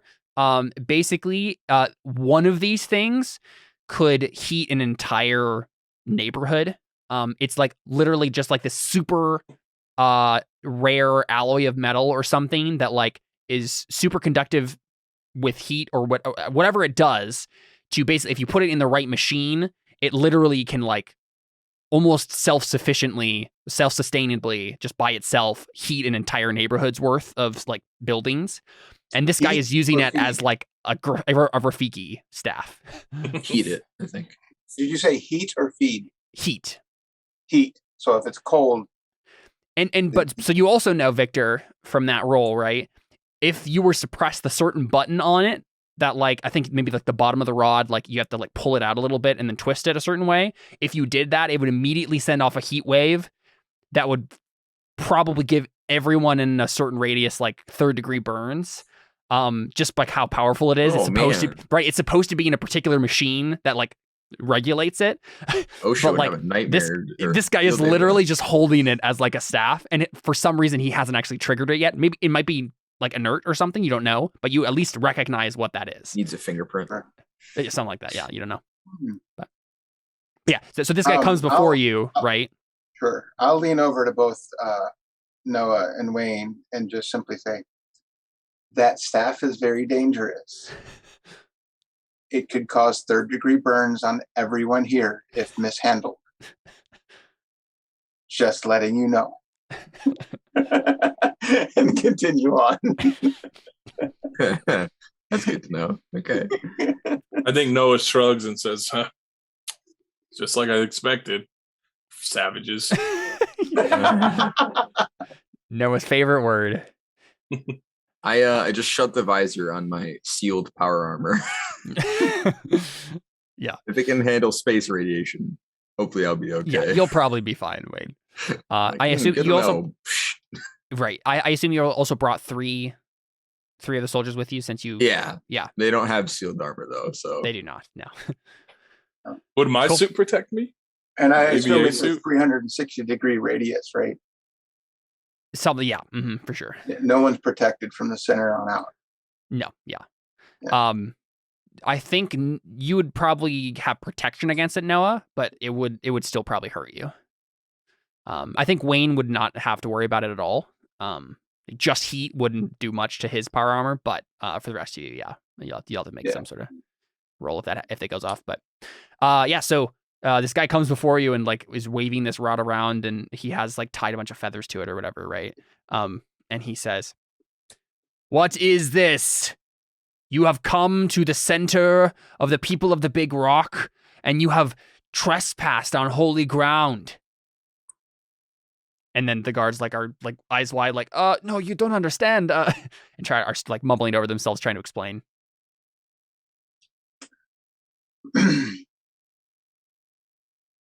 He's a chief, right?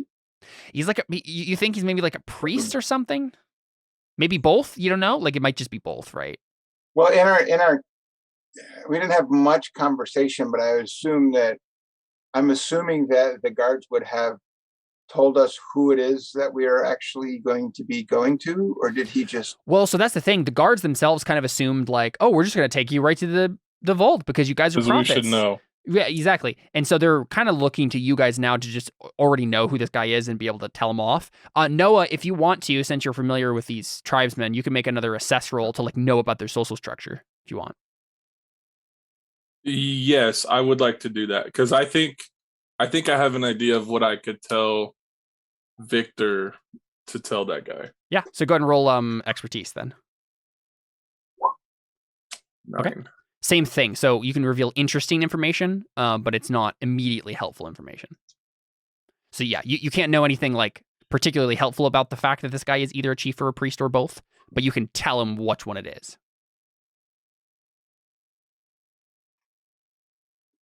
Yeah, so up to you if you want to. So I say, do I even know Victor's name? I never asked. I don't think you ever asked. Hey, science man. Well, just call me Victor. Whatever. This guy's one of their priests. He's not in charge. I'm like whispering to you. He's not in charge, but you got to act like you know what you're talking about. Okay. Sorry. Should I demonstrate to him the wrath of the big rock? Fine by me. Is there, by any chance, is there anything in the area that looks like the staff might fit into? Let's have you make another roll for that. Yeah, if you can kind of get a handle on the area. Let's see what do you got here.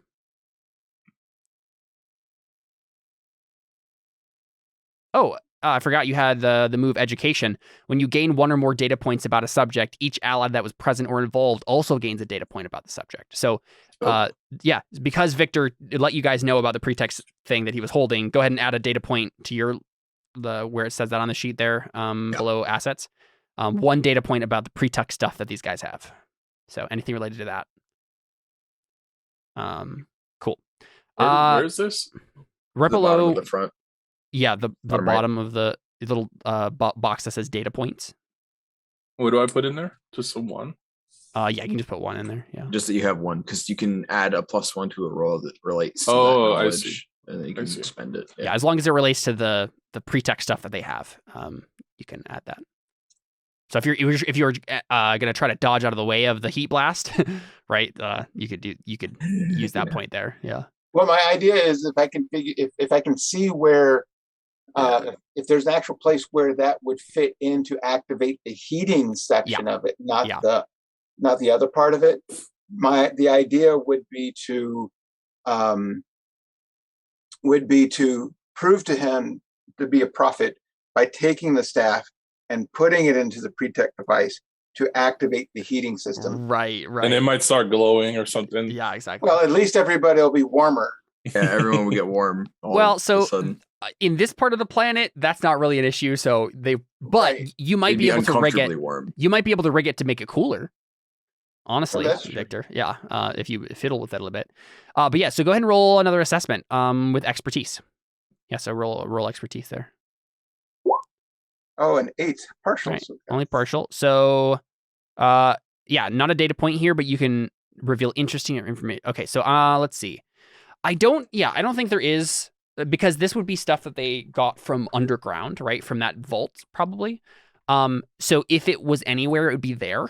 I think the one thing you do notice as you kind of look around to get a handle on the environment, that it's not like they've taken some of the a bunch of the pretech salvage up from the vault and like strewn it around their camp or anything. It seems like they are, very holy relics. Only holy people can touch them or whatever. The one thing you notice that seems odd is that there's one particular building that well, I guess this would probably be information you would have gotten with your debriefment anyway, but you recognize now as you look around, oh, hey, there's the building that the pretech salvage is under. You were given a description of it, but you can tell that it was like more recently constructed than the rest of the village. And it's probably a matter of years since they found the vault, but not a matter of like dozens of years. So, yeah, okay. So, all right. Yeah, that's kind of the stuff you learn. Nothing immediately helpful, but. All right. Well, I've still got the translator. So. Yeah. Mm-hmm. Yeah, you can talk to this guy. Greetings, most excellent priest. I am a prophet of the Big Rock. I have come with 2 others with me. We have come to venture in and bring gifts of the big rock from underneath to you, to the tribe, and to Big Rock, the island. Yeah, and so his first inclination is like, that's bull crap. Absolutely not. Because he's kind of like supposed to be that kind of guy, right? And like you're threatening his Like, you're authority. taking my job. Yeah, exactly. So he looks at you and he says, this is false. You come from the what would he call it? I'm trying to think of what kind of words he would use to describe your guys' camp. Maybe like the camp of the heretics or something. I don't know. Yeah, it would probably be something like that because it would be like they're using technology, but it's not. Worlder? Yeah, but, well, I think they would probably almost have like a heathen or heretical sort of significance to people who use technology that aren't from the below, like from their vaults. So it would be like from the camp of the witches. Like Sounds you like come heresy to me. Yeah, you come from the camp of the witches. You have no power here. I can prove you wrong. Give me your staff. Bring me into the cave, and I will cool this area. Yeah, I don't think that would be like something he would like be swayed by.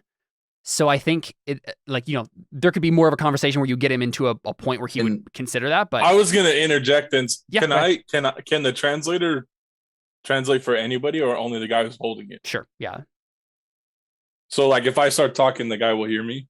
sure. So when he insults you, I say, or well, that's how I view. So when he says you're from the witch camp. Yeah. I step closer to you to like talk into the machine because I don't know how it works. Yeah. And I say, how dare you speak to this prophet that way? You need to learn your place, priest. Yeah, and so I think to that, he looks at you, Noah, and he says, learn my place, huh? It sounds you have invoked the ancient right of the, let's see, what would the literal translation of this be? The ancient right of the correct duel. Basically, you get like the sense it's like if there's 2 people who have differing claims, they can fight, and whoever wins is right. And so he looks at you and like points a thing and says, like, I challenge you, because he like sees you like an old man, and he's like, I can take this guy. He's like, I challenge you to a correct duel. Can I shoot him? You could if you wanted to. Great. Okay. What is that, metal? You're just gonna okay, all right. So before I have a chance to say anything, you want to try to shoot him. I have a follow-up explanation. All right. Sounds good. Yeah, I think it would be metal, right? Yeah. Yeah, I just figured I'd take the chance to try and not get one of you stabbed. So you're using your laser rifle? Man, I was ready to pull out my buzzsaw, dude. Oh, I mean, if you want to go toe to toe with him, I don't want to. No, you can shoot him. Okay. I'm sure I'll get a chance to do this later, so I don't want to steal your thunder if you wanted to. He might kill me. I'm old. To be fair, if I feel this, at least he has to get closer first. So here we go. It's just metal, right? Yeah. Okay. Aha! I knew that was going to happen. So he misses, or his gun misfires? I got double ones at Snake Eyes. So you're rolling open fire, I assume? Yeah. I knew that was going to happen too. We had so many good rolls. I was like, as soon as I do something, yep, going to get it terrible. Okay, so, let's see. Yeah, when you engage enemy forces in a long-range firefight, roll plus metal. Yeah, so that means basically you fail to do what you meant to do. Oh, obviously I know what happens. So Wayne, you don't hit him. You hit the rod, and obviously you hit it in the perfect right place where it like activates it, right? But like whatever happens, like, and Victor could probably explain this after the fact, but like you hit it in such a way and in such a place and with such a force and type of energy that like it activates it and then supercharges it. Nice, okay. It honestly might have to do with the fact that it's been dormant for so long or something, and it's been like waiting to like release a bunch of energy at once. Mm-hmm. But yeah, you hit it, and heat just like envelops the whole center of the tribe here. And everyone is going to have to make a roll here. Even you, because if it had gone off normally, if like it had just been activated, you would have been fine, Wayne. But I think this case is going to be pretty bad. How does armor work in this game? So you roll brace for impact, and you roll plus your armor. And I think there's actually there's a space to do that on the little sheet there. You have to make. I'll add the plus there. So everyone. Do I have enough time that I can try and shield other people from this at all with my body? I do have a +1 armor. Yeah, at least you have that. Where do you see armor attributes? It's right below assets. Under assets, yeah. You can actually click on that and do it. Don't do it yet. We'll kind of take this one at a time yet. But yeah, you have to manually type it in though, based on what you got. I have 0. I put it in. Armor? You put it in. Okay. Yeah. Yeah. So I think you can try that, Wayne. Okay. Is that like a overcome or whatever it's called in this game with metal? I think it's probably face adversity with I think metal's usually like let's calm thinking or like quick action, right? Courage, calm, metal. Discipline, and precision. Yeah, because I imagine I have to do this quickly. Yep. Who are you trying to protect? You can choose Noah and Victor or your 3 troops. Oh, I mean Noah and Victor. Yeah. Okay. No one's paying me to. Those guys get a paycheck at the end of the day. They have insurance. If I die, then nobody gets paid. Yeah, exactly. And as Caleb so kindly reminded me in the beginning, the Order of Dust has a perfect record because they disown anybody who fails, so that record doesn't count. And by disown, he means they probably killed him. There we go. I got 12 that time. All right. Success. So what happens here, right? Wayne, you're in like this massive suit of power armor. And you take like you roll in the sand here and then like brace yourself right in front of them as this thing is exploding, and we see it just sear the front of you, and so you're gonna have to make this roll. Noah and Victor, you're actually fine because you're saved by like the way this like deflects off of his power armor. I get it. Yeah. The other anytime a dragon breathes fire at anybody in a movie. Yeah, exactly. Yeah. The other 3, I don't think they die. Like I don't think any of the people here get incinerated by this. Like it's not that powerful. But the priest is pretty much a completely burned out corpse. I imagine. Right? Like he just cooked himself alive in like about 3 seconds here. And just falls smoking. So this worked out actually. Yeah, steaming to the ground. Yeah. I can recover from this. I got this. Several other tribesmen are dead, and I think the soldiers, they have armor themselves, but I don't roll for them though. They're NPCs. Right. They're just kind of up to me for what happens. So I think for them it's basically like they are injured certainly, and are burned up, but they're not dead yet. But then Wayne, if you want to roll plus your armor there, we'll see how well. I'm gonna go ahead and use my data point here.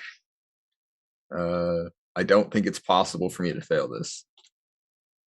I get an 18. Oh my gosh! Holy moly! Nice. Yeah, I guess that's what happens when you have +5 armor. So. Total of +6. That's nice. You got the highest roll you could have possibly gotten. Oh, there you go. I got 3 6s. Yeah. Yikes. Basically. 666. Yeah. That's what you want to roll when you're trying not to be burned. As we killed a heretic. Yeah. Oh, jeez. Yeah. Right. So with brace for impact on a 13 plus, the severity is reduced by 2. So the severity of the harm, I think, was going to be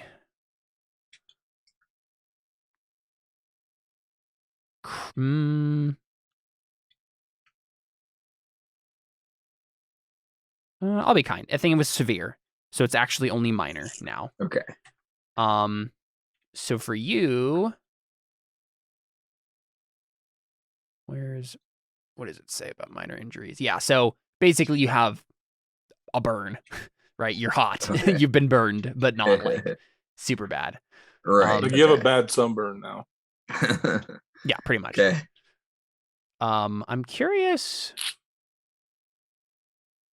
like, what these injuries actually do in the long term. This game has a weird thing where, like, you basically just any bad thing that happens to you is like it's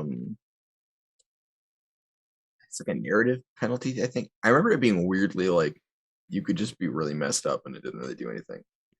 Whenever a character suffers physical trauma, or the player writes a short 1 or 2 word description of the injury of that severity on their character sheet. Injuries are descriptive, not a number. Let's see. Whenever a character would suffer an injury, they brace for impact. Yep. Injury.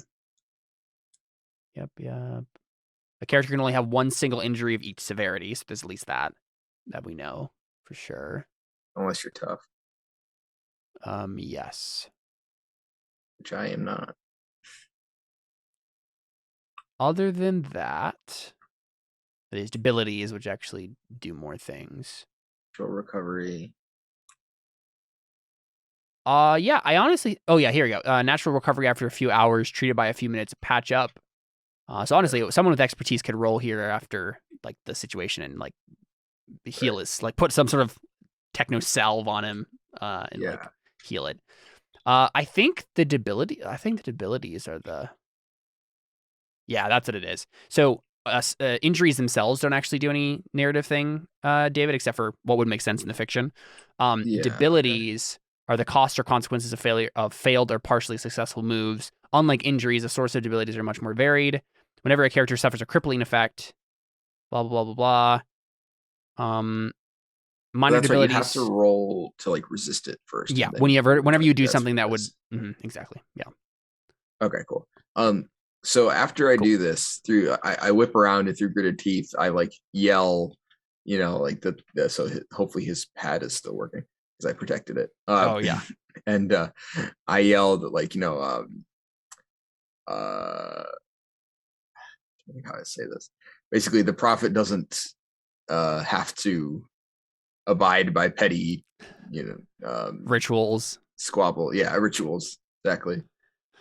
And honestly, there was no one alive within a 60-foot radius to even say that to.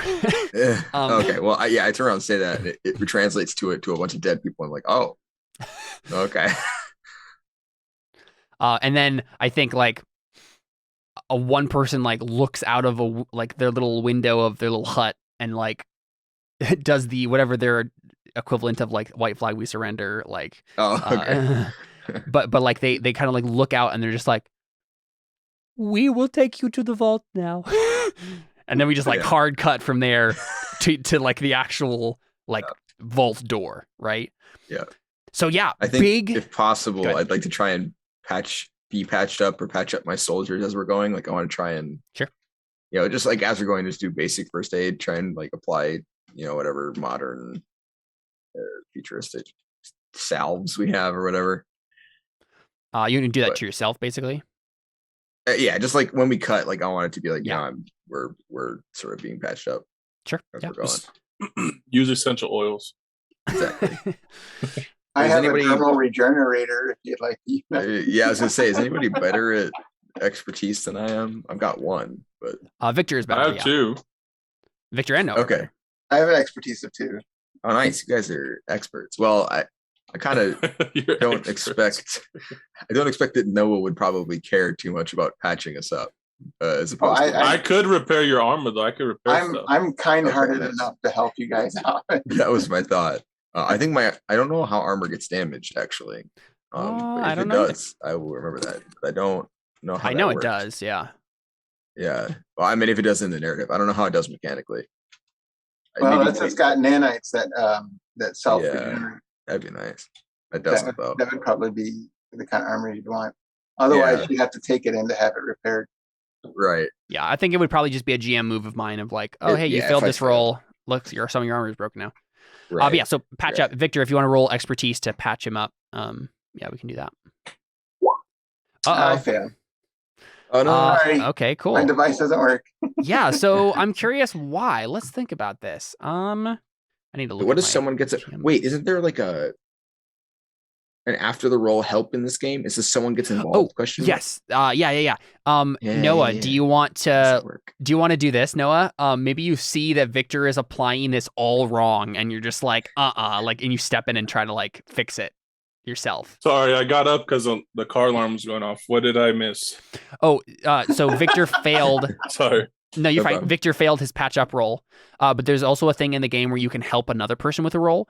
Would Noah Okay. like look at what he's doing and be like, you're doing it all wrong, and then like step up and try to like fix it? Yeah, because I have engineering skill, so yeah.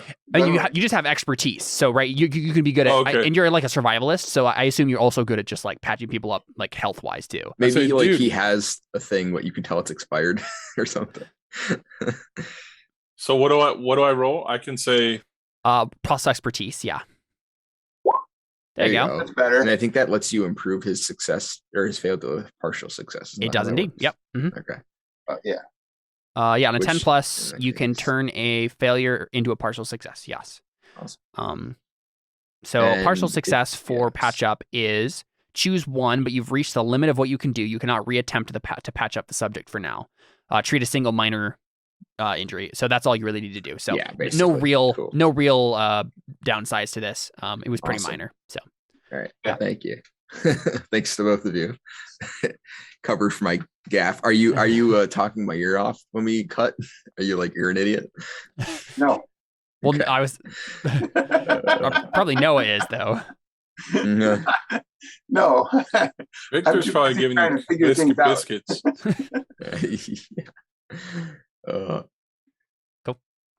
Yeah, so we hard cut to the vault door. Yeah. Big old metal circular door. I'd say it's about maybe like 10 meters or so across. Wow. And it is like basically a giant. It looks like a giant manhole cover, but like with more fancy engravings on it, and then like one big handle on like one side of it. Wait, so it's on the ground? It is, yeah. It's like on the ground and then goes underground. Okay. Yeah. I was picturing like a door. Me too. Yeah. I was and like, honestly, so it's maybe evolved. all of you were, but like Yeah. it makes more sense now when you think about it. Like when you It's think about being like the down, religion is yeah. like big rock. Oh, the island itself is Yeah. like from its belly, like giving us this. Yeah. Thing. Yeah. And you make that That's what I connection was now. kind of thinking earlier when I said the Yeah. land would erode away and it just pops up with tech. Yeah. Yeah. Probably true. Yeah. I So guess we had to figure out how to open it. just try And so pull on the honestly, handle. I think you realize, right? Like, Victor, when you even look at this, you're like, oh, I was wrong. That rod isn't like, it can be used to do the heating thing, but like that was actually the key. To this It's thing. basically like a power cell. for whatever you Exactly, stick it right? into. Yeah. But like basically what it did is there was like a slot he could put it in and it would start the door like and turn it on, right? And then they would be able Was to the like staff destroyed? Yeah, it like blew up basically in this guy's hand. So you're looking at this and you're like, oof, okay, I don't know how to get in here now. But yeah, you can try whatever. But I mean, I think the guy who like led you here, one of like the priest's assistants or something, like looks at you apologetically and is like, I'm very sorry, Prophet, the key was destroyed. I assume you have another way to get to below. Yes. Can you bring me what's left of the staff? He nods. Oh yes, of course. And he's like, oh, is he's gonna like just miracle it back to the way it was? Yeah. And he goes, Right. There's some melted skin on it. Sorry. Yeah, well, that happens. When you're a scientist, you deal with melted skin all the time. and I think literally what he brings back you is it's just the middle portion of it. The two like ends of it with like the actual kind of like rod pieces are blown off completely, and he literally couldn't get the hand off of the rod. So he literally just brings you this with like a hand fused into the metal, and he's just like, I apologize for the gruesome state of the relic. It's okay. Thank you. Okay. What else is in the area? How We do have you? a grav tank. That's true. You could try to do. break open the door. Do you have any? Can I try to sabotage the door to open it?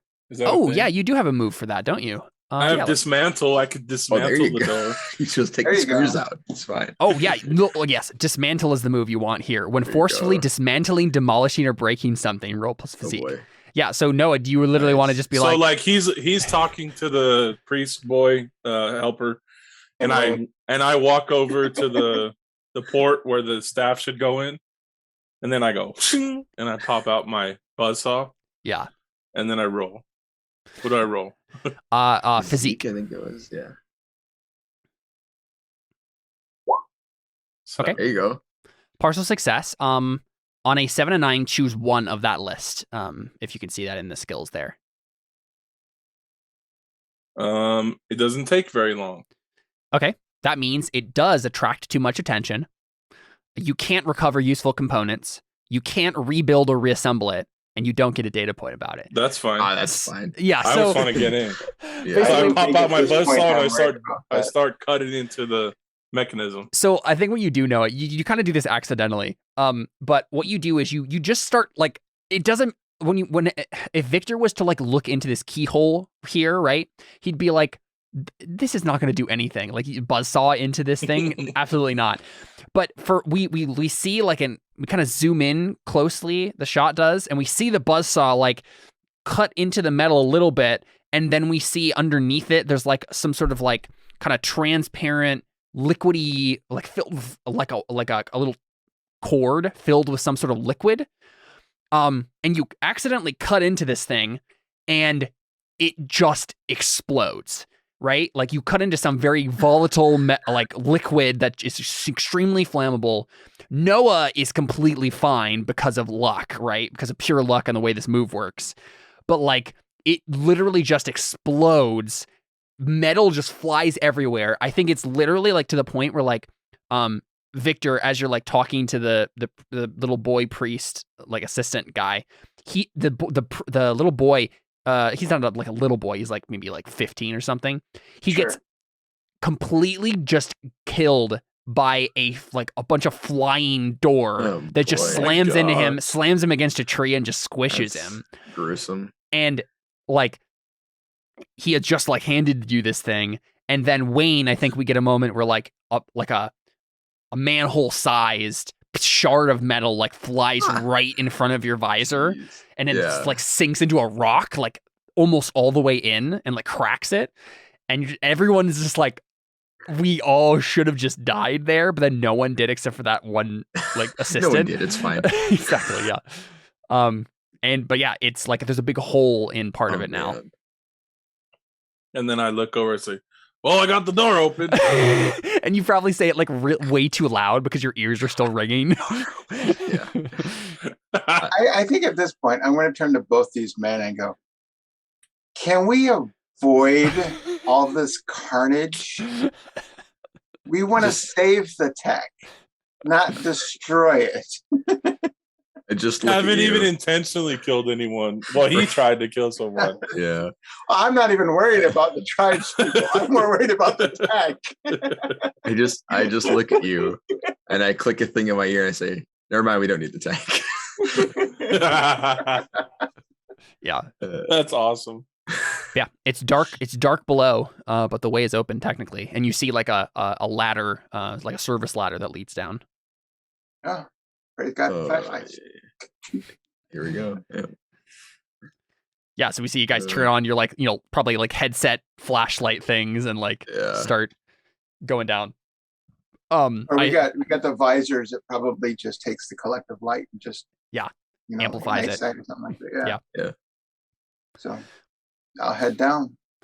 Yeah, so we get like a silent, kind of ominous little sequence of you guys like slowly going down this metal ladder. It's a little far. Not like super far, but definitely like to the point where like you're like, it makes sense that like they just don't come down here all the time, because it's a good maybe 5 minutes of like going down a ladder. It's a lot of work. Let's be honest. Exactly. Well, they probably send someone to do it, but yeah. And so we just hear the like clanking of metal against like the ladder sound here as you guys make your way down. And eventually you get to the bottom, and we see just like large, think big grain silo type like environment here, but all metal, nothing inside. And then you see a series of 5 doors that are just like kind of symmetrical around the circle that lead into various, various other parts of what you assume is the vault. You see a similar sort of situation where like each of the doors, nothing has power down here, and so you're assuming like they put What? Yeah, Chad said I think shut up to his dog or something. The dog bark. Yeah, and like just the way it sounded like he was just telling me to stop my narration. I knew what he meant, but like, yeah. Shut up, Caleb. Gosh. Yeah, exactly. So I think you look around, Victor, and you're like, okay, well, all the doors are like off. And like this whole complex, you're thinking, would be powered by putting that rod at the top. But also, Noah just blew up that whole part anyway. So you're going to have to figure out some other way to power everything down here. There might be a panel on the side of the wall you can take off and maybe like finagle with some wires or something, but you're going to have to find some way to like turn the power back on down here. There's no like console or anything like that? Not like an immediate, no, yeah. The doors themselves have like a little slab probably, but like it's not exactly a console as like just a pad, and there's nothing like, it's not on, so you don't know if there maybe is a screen that would come up or something. But talk about turning off the lights when you leave. What kind of thing out? What kind of metal is it? What kind of metal is it? You think it's this not the same kind of like superheated sort of metal, but like a pretech metal you're familiar with, the same sort of metal that like the cities, the like above water cities are built out of, in the underground cities. It's like that, whatever building metal they used here. Is that scannable? Can one? Yeah, really sustainable, very, very durable. Yep. Magisteel. Well, no, I just was wondering if there's a way to like maybe scan it to get an idea of what might be behind it. Or right, yeah, I get you saying. Yeah, so can it be penetrated with like some sort of sensors? Scanners, yeah. Yeah, I think it can. I'll start with that then. Maybe someone who's not as familiar with this sort of stuff wouldn't be able to, but you're at least familiar enough to make the attempt. Okay. Yeah, let's take a look at what that would be. So what your intent is basically just to like know what's beyond it? Kind of. Just to the immediately behind the wall is going to give me whatever circuitry there is. Sure. Whatever. Yeah. I'm not looking for X-ray vision where I see beyond the wall. Just what's beyond the surface of the wall to kind of get an idea of the mechanisms and the doors and things like that. For sure. Taking it 20 as a thief. Mm-hmm. There you go. Yes, certainly. So go ahead and roll assessment with with interface. Yeah. Interface? Yeah, because you're using some tech to do this. There you go. Well, cool stuff. Yeah, on a 10+, you gain significant information and earn a data point. So you learn, right? So right behind the walls are lots of different wires, and various technological, various the bones and muscles and blood of the technology behind the wall, right? Sure. And like the kind of stuff that you learn from like the various stuff that's put together here is, well, one, there is some power in this facility. It's not like there's no power because because it would have had to be powered in some way while it was waiting for the timer to go off, right? But it's low enough that like basically there's something in here. This is what you gather. There's something in the vault that takes a lot of power to keep secure or safe or something. You can sense a lot of power being rerouted somewhere. And basically what's happening is like the facility needs some sort of external power source to make the rest of this work because it's using so much of its power to make sure either something's like cooled or maintained in a certain state so that it doesn't break apart. You're not sure. It could be any number of things, but there's some sort of pretech thing in here that needs to be like kept at a certain temperature or kept in a certain state. And that's where all the power is going. You could try to reroute it back. But if you did that, whatever is being kept safe or maintained would start to degrade, and you're not sure how dangerous that would be. So we don't need the rod. The rod was just to power the rest of the facility, right? Because all the power in the facility is going to this thing. Is that what you said? So yeah, Okay. if they had managed to keep the rod and then plug it into the top, everything would be fine. The doors would be open, and you could go wherever you wanted in the vault. Okay, so what I'm going to do is, because I brought my stuff with me, I have a power cell. I'm going to use the power cell in order to hook it up to whatever mechanism needs to power the doors to open the doors. And if possible, get lights on. Yeah, so basically you just want to try to like take a normal power cell and maybe like open one door just to like see, all right, can I just like externally power this one door and just make it work right now? Right. Or any other door, or, you know. But yeah, I think with the amount of power that it would need, you could only maybe power one thing at a time, but you could probably figure out a way to like plug a battery into this one door and get it to open.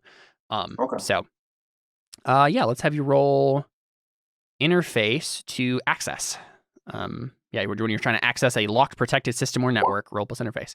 Okay. Partial success. Partial success on a 7 to 9 as above, but your breach is detected. The owners of the system will likely retaliate soon, either electronically, legally, or physically. So I think this attacked by AI. Right, exactly. Yeah. You get the sense, Victor, as you like plug this in, like the door comes online, right? Whatever door you choose here, and like the little little screen on the side here opens up. It's in some ancient version of a language you're probably familiar with in the sector. Let's say German. So like a modern German, where you're familiar with, like if you're familiar with it at all, you're familiar with far future space German. Space German. Yeah. But you recognize it enough to know it is German, I think. Being the kind of person who Victor is, I assume. So the screen comes on, it's German, and you can sense that, you can tell like, oh, okay, I can open the door now. Like it's online. And then you just feel the whole vault just shudder slightly, right? And it's just like a low rumble, like you've awakened the Balrog, like that sort of feeling, right? But you're not sure what it is. Oh, we have a door open. This one didn't explode, at least. No, but you felt the rumble, I would assume, right? Yeah. They felt the rumble? Yeah. So we have a door open. Shall we go in? Well, no reason to turn around now.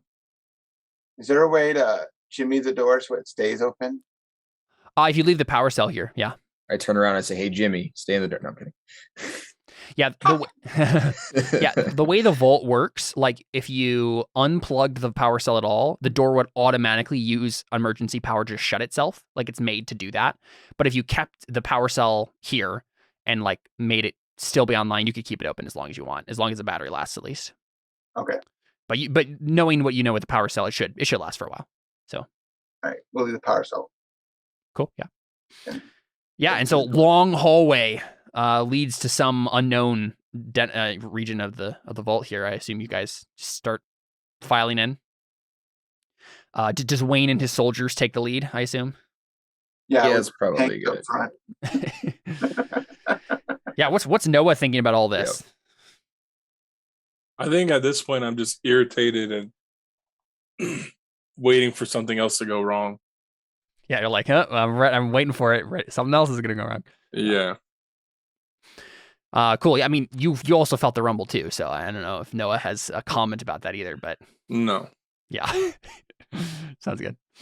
Yeah, so you guys make your way down the vault. We hear your booted footsteps clanking and echoing across the corridor. I am mapping, by the way, with the pad that I have.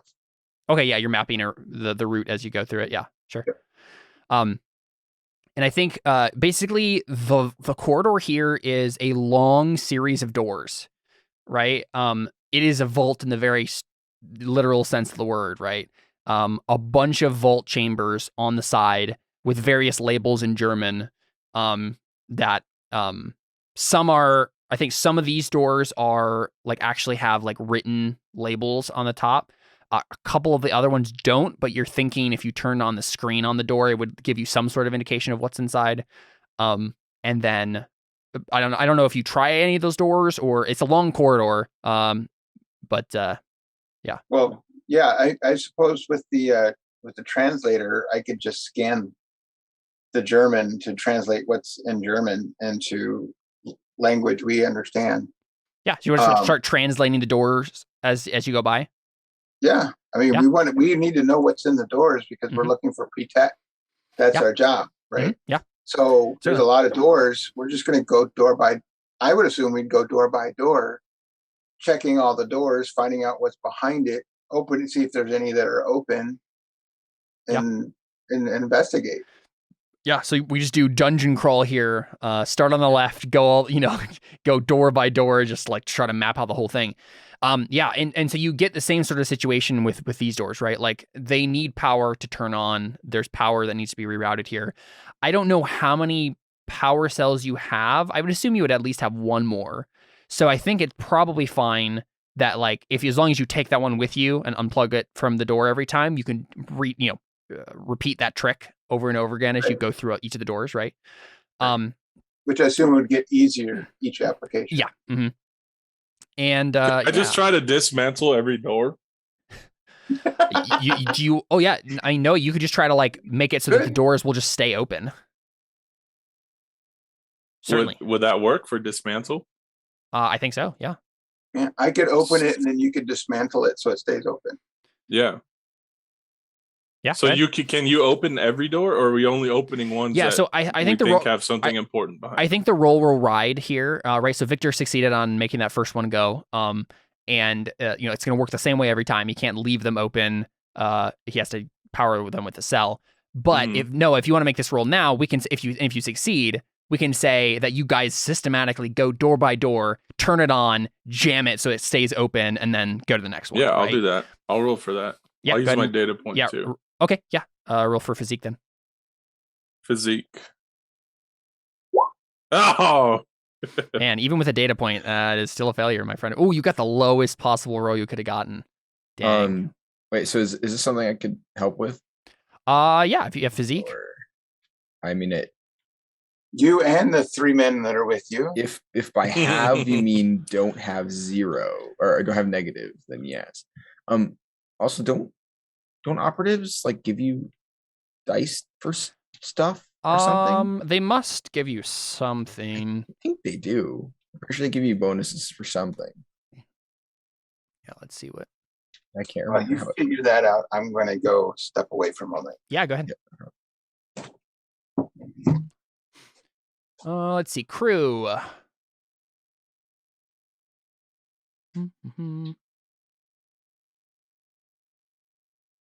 Yeah, I mean, I guess.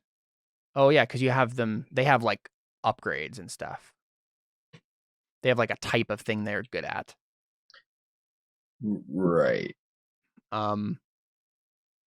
So I assume that they give you. Yeah, I think that's a good assumption. They give you do you know what class of crew they are?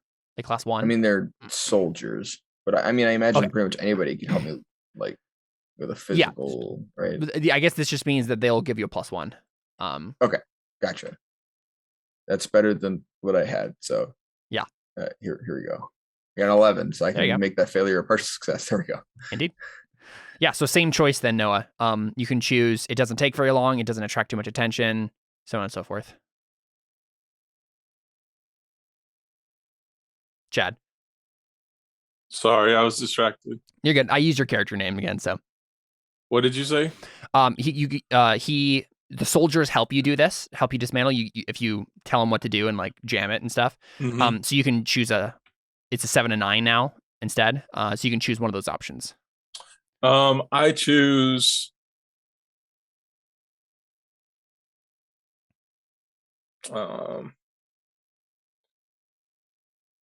So whichever one I pick, the other ones apply.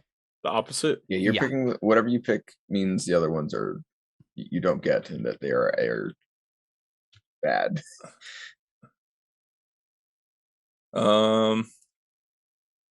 I pick it doesn't take very long again. Okay. Yeah, so you guys are very quickly going from door to door here. And I think, Victor, this is pretty standard stuff, right? So most of these doors have stuff that you're already more or less familiar with. It's very helpful to have more of it, certainly. But it's still the same sort of stuff that you would get from going, to any of the other pretech cities. And so what happens here, obviously, Noah attracts some more attention. And so we get an ominous, I think, maybe one of the doors that you guys have passed on from. Like we get a shot where we remain with one of those doors and it turns back on. And I think like we see on the screen some German words, and we get like a little translation. And it basically says,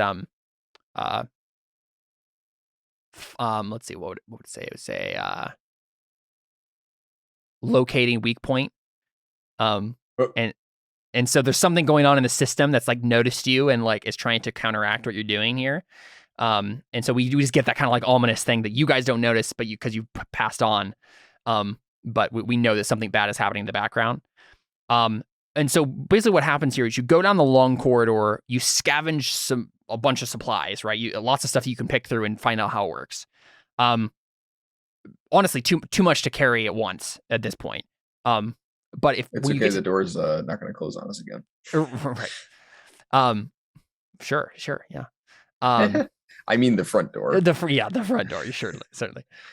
But then you get to the end of the corridor, and there's like the big door, right? You see like, oh, okay, there's probably something really good behind this one. And so it's a bit more complicated than the other one. It looks like it has like more security to it. So like the other doors, they just assumed like, oh, if the power's on and you made it inside the vault, you can open me, right? Like that's fine.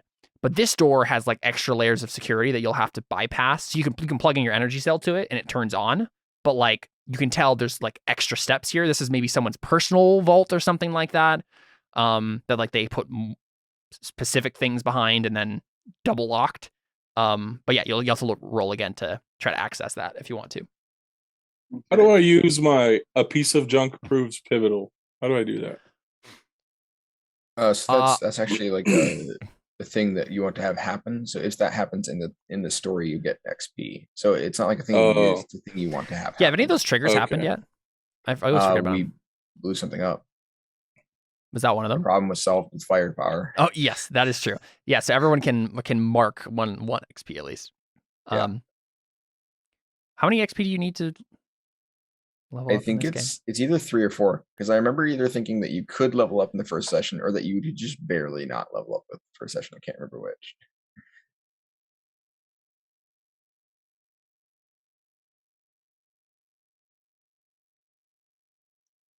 So what are we doing right now? Where are we? He's trying to can't hear you. Oh, sorry, I muted myself. Yeah, Victor, you can make that access roll if you'd like to try to bypass the extra lock on that door.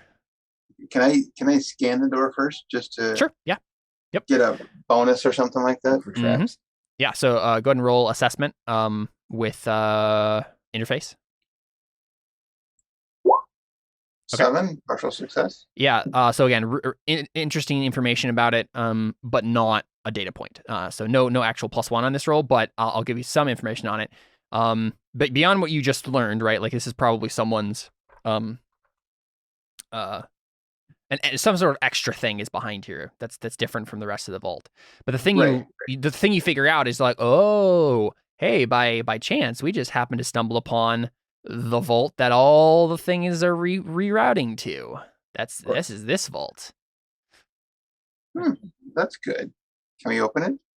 You can try. I'll sabotage it.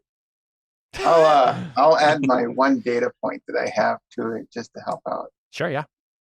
Okay, so I'm rolling interface again, yeah, to access. Yep. There you go. Dang. I rock. Sweet. There you go. On a 10 plus, credentials verified, access granted. The system is now open to interface-based moves. Oh yeah, there's other interface stuff you can do on here too.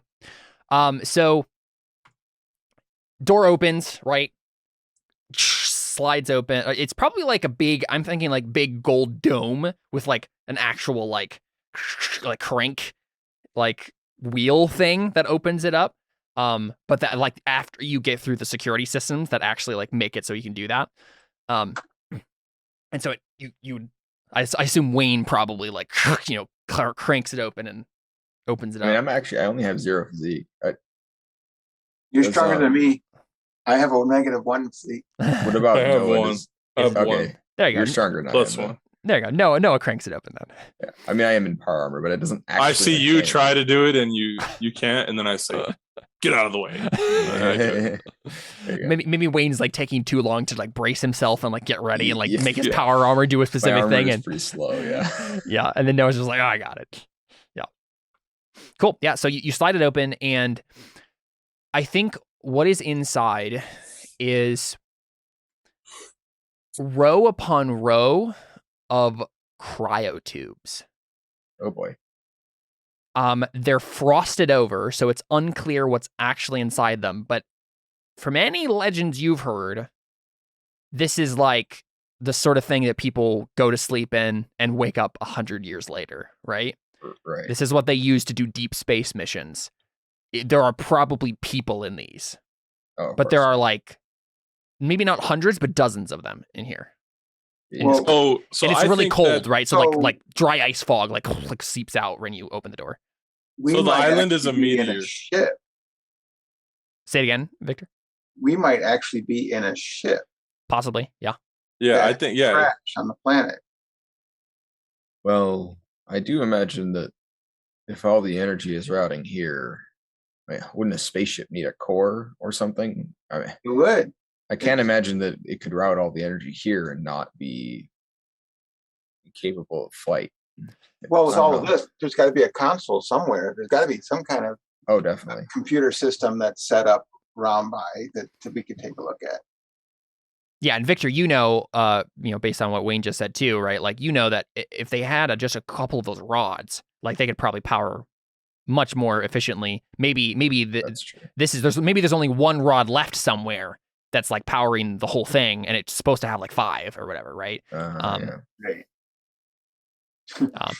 Sorry, yeah. I'm thinking of Atlantis with the 1 ZPM.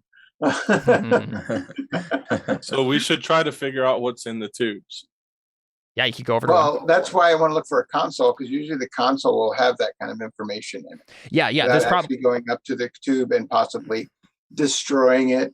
Noah. Yeah, but I don't want them to be opened on accident and it be aliens or something. Yeah. Again, they're all frosted over, so it's unclear. But yeah, Victor, honestly, if you guys step inside at all, you can see pretty clearly there's like a big computer to the right that you could access. Then I'll head over to the computer, and that's where my expertise is. So I'll just go right into that. There you go. Yeah, sounds good. And so I assume you guys all file inside the vault and start looking around. I would be over there like trying to wipe off one of the tubes to see what's in there. Okay. Yeah, I think we start getting this like tense music in the soundtrack as everyone just kind of like goes and like looks around at the creepy real quick environment. In case this goes badly. Let's not get too far away from each other. Yeah, I'm gonna have the 3 guys sort of spread out and get a bit of a perimeter going just in case something goes wrong. Just before he does anything with a perimeter around like Victor. Yeah, just like around us, like so we have eyes and covering more ground. Yeah, sounds good. So Victor, you probably have to like go up to one of these screens and like breathe on it and like wipe away some frost, right? And then you're like, okay, I could plug a power cell into this and try to get it. Actually, you don't even need to do that in here because this whole place is like powered. So as soon as you like rub it off, you can like look. Oh, okay, cool. It's on. And you can start fiddling with stuff. So yeah, I guess Victor, go ahead and roll another interface to access this. I'm trying to get into all the computers today. Oh, 9. Okay. Can I try to help him? Yeah. Do you have interface? Right. Yeah, I have it's +1. Partial success. It's not. I know, but I want I don't want it to be aliens. I don't want it to open and be aliens. Real quick. So with a 7 and 9, your breach is detected. That's the bad thing. So you don't want that to happen, Noah? Oh. No. Okay. Yeah. Go ahead. You can roll to help with interface. I think that's good enough. On a 7 and 9, you can turn a partial into a complete, but you incur a cost, complication, or hard choice in order to get involved. That's for get involved. Yes. Mm-hmm. Yeah. So basically, you can do this, but some cost will be incurred here to do it. And I can come up with it, or give an idea. So, what exactly did Victor do wrong when he was trying to get into the system? Or I don't know. I think it would have to be something that like you would be more familiar with than him. I assume that would probably be going wrong here. So I imagine that even though the whole room is powered, like I realized that the computer was only like partially powered. So I took a plug out of my suit that powers my suit and my buzzsaw and stuff, and like gave some extra power to the computer. Sure. Yeah, that's fine. That makes sense. Yeah, I think it would probably be something along the lines of it's in like rest mode or something like that. And so Victor is trying to he's accessing it, but it's like everything's going really slowly because Victor I don't think doesn't realize that he can take it off rest mode by like putting more power to it. And so as soon as Noah like plugs in, it speeds up. And something bad that could have happened, right? Like it just happens more quickly, and so there's not as much time for something to get noticed. Yeah. So I think I'm honestly thinking like Batman, Batcave levels of like this computer's like a big mega computer on the side of the wall here, right? That's what I was thinking. Yeah. And so the screen like turns on, and I think we get big like company logo style like infographic that like starts coming up, and I think it says let's see, Freudian Biosystems is the name of the company. Oh boy. And it goes up, company logo, some sort of like gene like icon or something like that, right? And then it like flips around, goes to like an actual main menu for the system, and then a voice from the console says, in like a feminine voice, I think, says,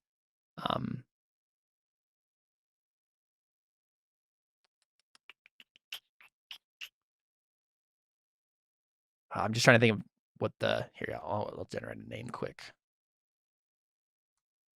German. I got it. This female voice says, "Welcome back, Sigmund." Sigmund Freud. We are on a planet named Edible in the id system. Gotcha. All right. Well, what can I help you with? Yeah, and your guess is status on cryogenic tube. Yeah, and she says status report. 15 cryotubes online, 7 offline. Hosts deceased. Biosystem. Yeah, and she's like 15 hosts alive, 7 hosts deceased. Hosts. A weird way to say it. What are they hosting? Virus? COVID? And I do you say that out loud, Noah? Like, or some variation of that? Like some non-modern variation of that? I think I would just say what are they supposed to be hosting? And I think that the voice says input access code to gain an answer to that question.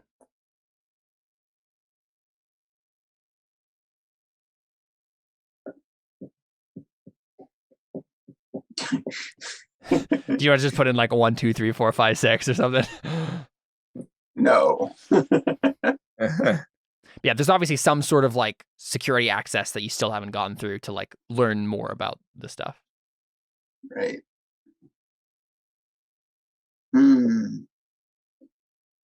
I suppose any kind of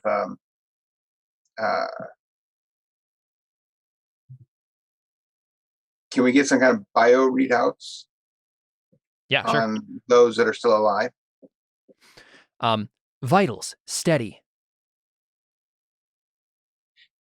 Can we get a picture? Like a picture of it with the whole system of the bodies and which ones have heartbeats and things like that. It's not just verbal, but actual picture. Of course, Sigmund. And then we see like a bunch of the screen like just be like various readouts of all the different like online cryotubes.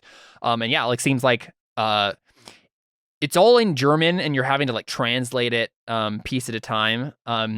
But it seems like from what you can puzzle out here, what did I say? 15 steady singular heartbeats. So it's not like there's like, oh, you know what? Actually, yes, this is what you figure out. There's 15 steady heartbeats, and then there's some more. It's almost like there's like a second more minor heartbeat. And then when you look into it further, it's like, oh, pregnant women. Literally, yeah. There's 15 pregnant women in these pods. Oh boy. Pregnant with what? So there's 30 lives altogether. They're half human, half chimp. They say hosts, not moms. That's concerning. Yeah, do you want to look into specifically like ask her what Hey, Victor, ask her what happened to the deceased ones. Oh yeah, what happened to the 7 that are offline? Power failure caused the deceasement of a host. Power failure.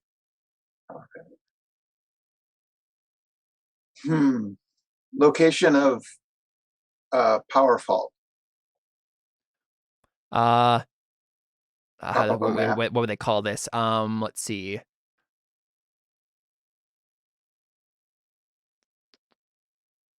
I'm trying to figure out, come up with like a technobabble word here real quick.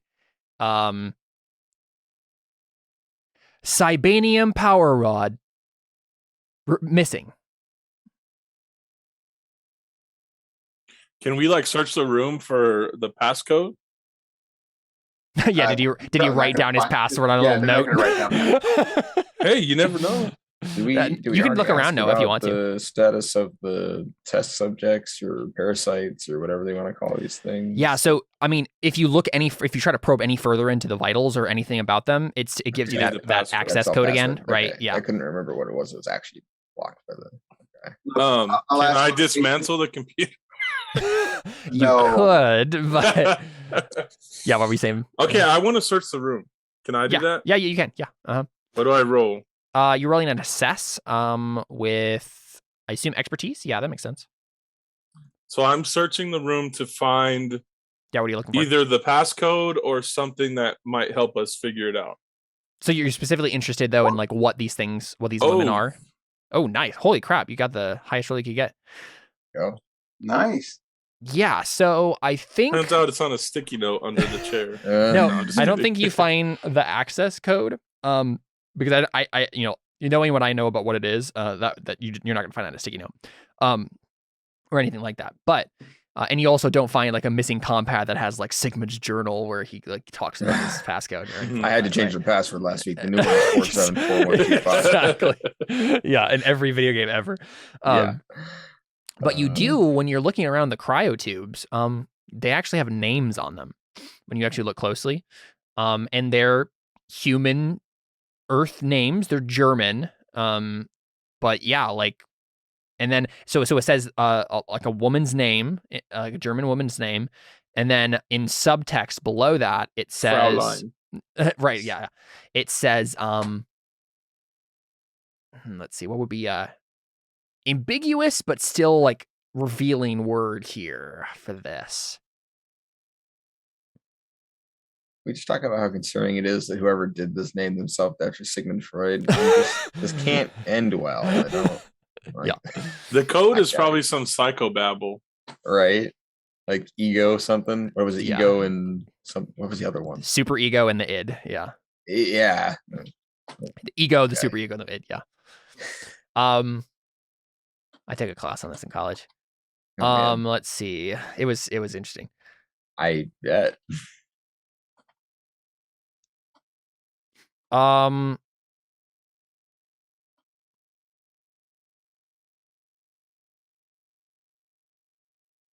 Oh, here we go. Oh, perfect. This is great.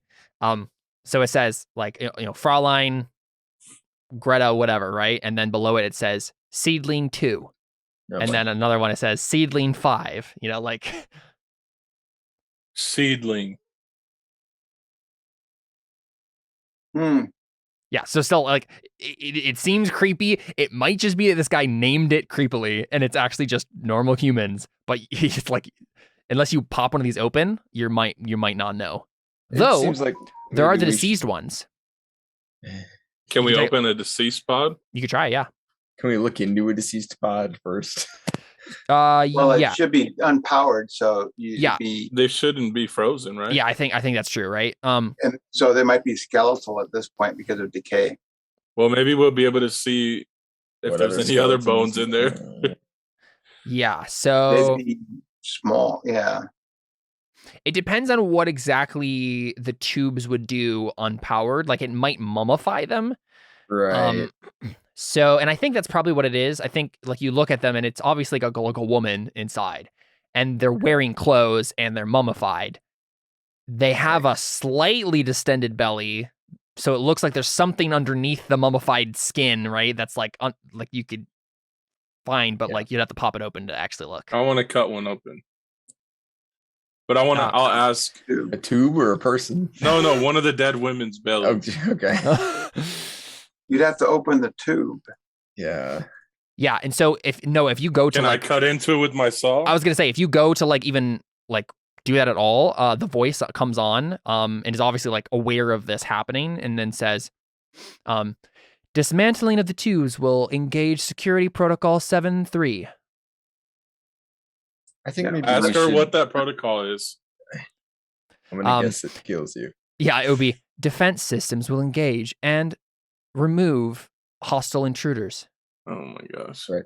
I think maybe this is the part where we call in the boys paying us for this and let them decide what they want to do with this, because if they want these people alive and we kill one of them, they're going to be pissed. If they want them dead and we don't kill them, they're going to be pissed. I think we maybe just let them call us, Yeah, but Caleb's gonna make it so that somehow they open and kill us. Yeah, if but we do that. Wayne doesn't know that, so Yeah, let's not do that. that was an in-character suggestion. Oh, it was. My bad. Oh, yeah, no, sorry. My bad. Let's just be grateful that they're dead. Yeah, but there's The ones 15 that of them are alive alive. that are more of a problem than the ones that are dead. Right.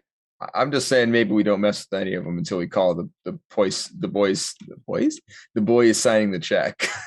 Yeah, I agree. Yeah, do you want to do that then? You just like give a call? I'd rather get paid than die. That's for sure. Agreed. That seems like a pretty good model.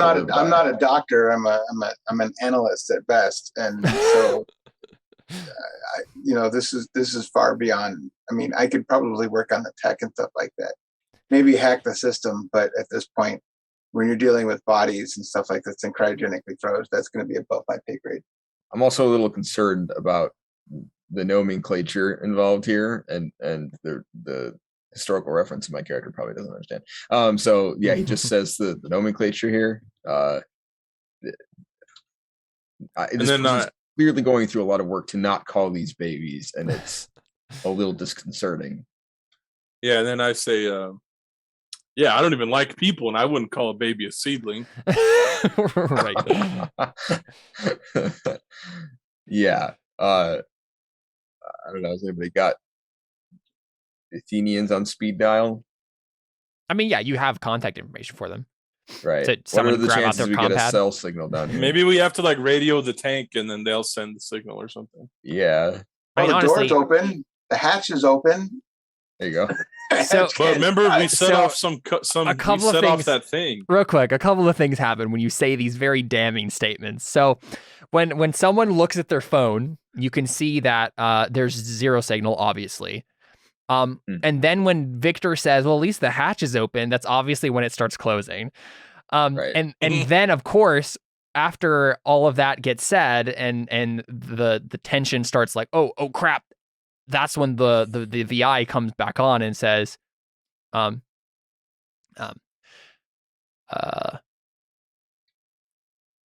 bioscan complete. Intruders detected. Right. So whatever system was trying to be like, they initially assumed, oh, this is just whoever's in charge, and then they like had to run like a diagnostic, and they're like, wait a second, your face doesn't match your thing. You won't unlock your phone. Yeah. Especially after you asked two different things, got the access code, and then didn't give the access code. They were like, okay. So someone can go for the hatch. Calm down. Yeah, someone can go for the hatch if they want to. But that's what's happening. If we destroy the computer, will it help us? You If you know. destroy the computer, you destroy everything on the inside. I imagine the women will probably all die if we destroy the computer. Yeah, but we might die. At the very least, the regulation that is of the tubes true. will stop, like happening correctly. So, Right. And they might just escape. Well, my armor's sealed, so if it's gas, I'm okay. No kidding. Oh boy. I guess I'll try and hold. I shouldn't be the one to do this. I have bad physique. It feels like it makes sense because I have armor, but I'm actually weaker than you, and my armor doesn't make me stronger. So, That's kind of strange. Yeah, I looked for an option like it makes you buffer, but I feel like that just would. yeah, I think part of the issue here is I think what it must be is whatever armor you got, it's clunky enough that it doesn't actually help you be stronger. Like you know, right. You're uncoordinated with it enough that it just doesn't balance. If nothing else, though, it probably won't be able to close on me. I'm hoping. Well, I don't know. You did describe it as a very large door, didn't you? 30 meters. Is there a way to hack the Didn't computer? I blow a hole in the door? No. So, sorry. The top interior one was door. 10 meters. Oh. This one is probably maybe 5 to 7 meters, maybe. So still big. That's the door that's closing. That's still pretty big. It's closing fast? Yes. No, Is there a way to hack the system? Yeah, you can Can try I to sabotage the computer?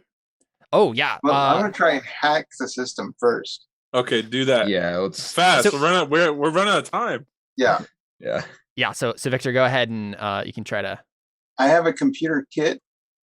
I don't know if that adds anything. Yeah, that's what's like making you able to do all the stuff you're doing, basically, right? Okay. Let's see. Yeah. So I think you're just. Can I use my deduction? Oh yeah, Ask what's the when you most- first witness a situation, you may ask one of the following questions. Yes. Yeah, go ahead. Okay. What is the most vulnerable in the situation? What is the most vulnerable in this situation? Because that's what I'm trying to do is hack Right, into the right, system. right. Yeah, for sure. For the most vulnerable part. Let's see. I'm just trying to think of my mental image of this place. Mhm.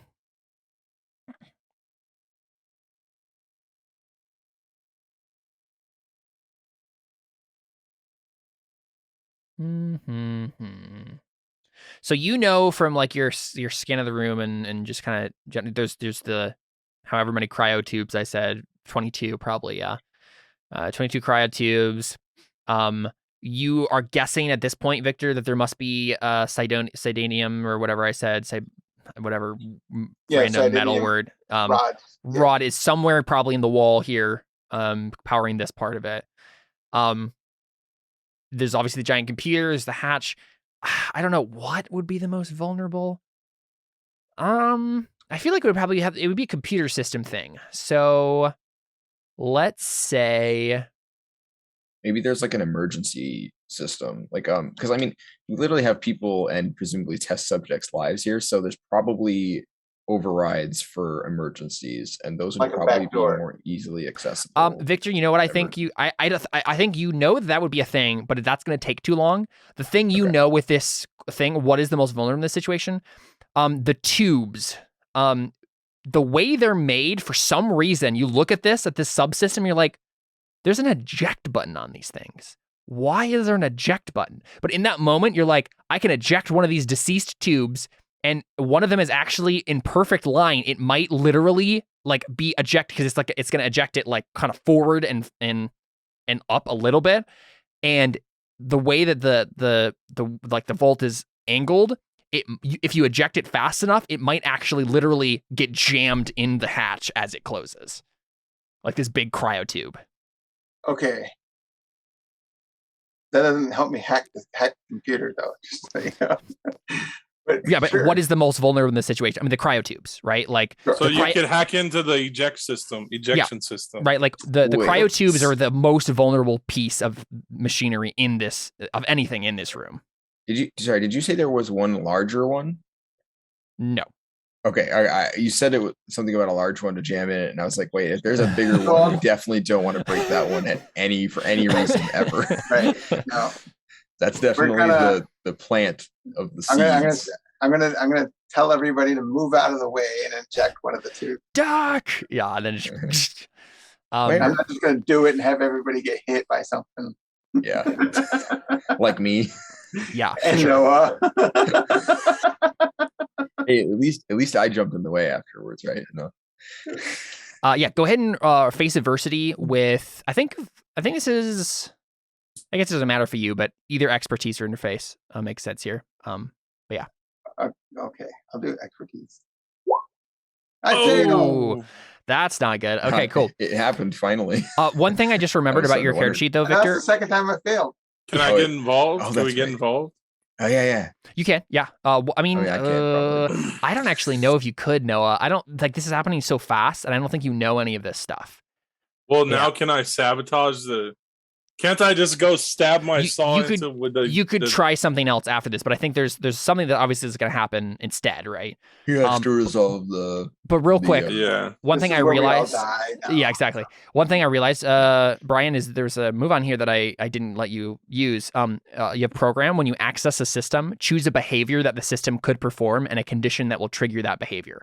So if you want to, you could just say to me right now, just for whatever else is going to happen here, what behavior did you program the system when you accessed this computer for the first time? Choose a behavior that the system could perform and a condition that will trigger that behavior. So what failsafe did you set up on here just instinctively when you first accessed it? What did you tell the computer to do and under what condition? To eject the what I'm doing right now to eject the thing, or no, just before this entirely. I just want to make sure you actually get the move that is on your sheet. The idea would be is I would program the computer to work in a way that I suppose that with the ejection I would be able to bypass the system and hack into the system, because my original intent was to hack in and bypass the security and everything in the system. Oh, so, you know what? But you're saying way back when we first got in there, right, Caleb? Yeah, that's what I'm saying. I'm saying, what would you have done initially? Like maybe something like, I'm just speaking for example. So would that be something like, keep lab door open if occupants get stuck inside. Exactly, right? I get the impression the point of this move is like you hack into a thing and you just instinctively program the thing, like if you detect me, shut off, or if defenses are deployed, you shut them down or whatever. Like I imagine this is probably like turn off defenses. Yeah, I imagine that's kind of like the intention of the move is you're automatically putting a failsafe in place for yourself. Yeah. So let's go with that one then, Brian. What you just said. So this still all happens, right? You eject the cryotube in it, but if this actually still closes, the defense systems won't actually come online and try to kill you all. So you've at least given yourself that much, right? Exactly. Yeah. Okay. So, but we do see what we see, right? Is we see the cryotube like terminating. Right. It's just going to say it over and over again, and nothing's going to happen. Yeah. Yeah. So the cryotube starts to launch forward. But instead, you got the trajectory wrong, and it launches right into the computer. There you go. So your failsafe still happens. It's not going to kill you. The machine isn't going to kill you, but like the computer's wrecked now. You might be able to salvage something from it, but like literally just had a cryotube launch into it. And now things are going to start to get weird. No. This is one of the deceased one. Oh, okay. I thought screwing up the computer was going to No, it was one of the deceased ones. Yeah. But yes, screwing up the computer will probably eventually lead to the women's deaths. Like it's not stable anymore, right? Yeah, right. Now, I imagine if you were going to build a thing like this and there was a total system failure, there would have to be a mechanical. There'd be like a failsafe or something that would activate. Yeah, that would open the pods, right? Honestly, probably, right? Yeah, because it would. Yeah, if otherwise they'd be stuck. If it detected like we cannot like keep this sustained anymore, I guess let's just open it so they'll survive, or like so they can actually wake up. I think that's probably what it is. But then the door would have to open too, right? So it's still a weird. So I think this is what happens, right? The cryotube launches into the computer. The hatch closes.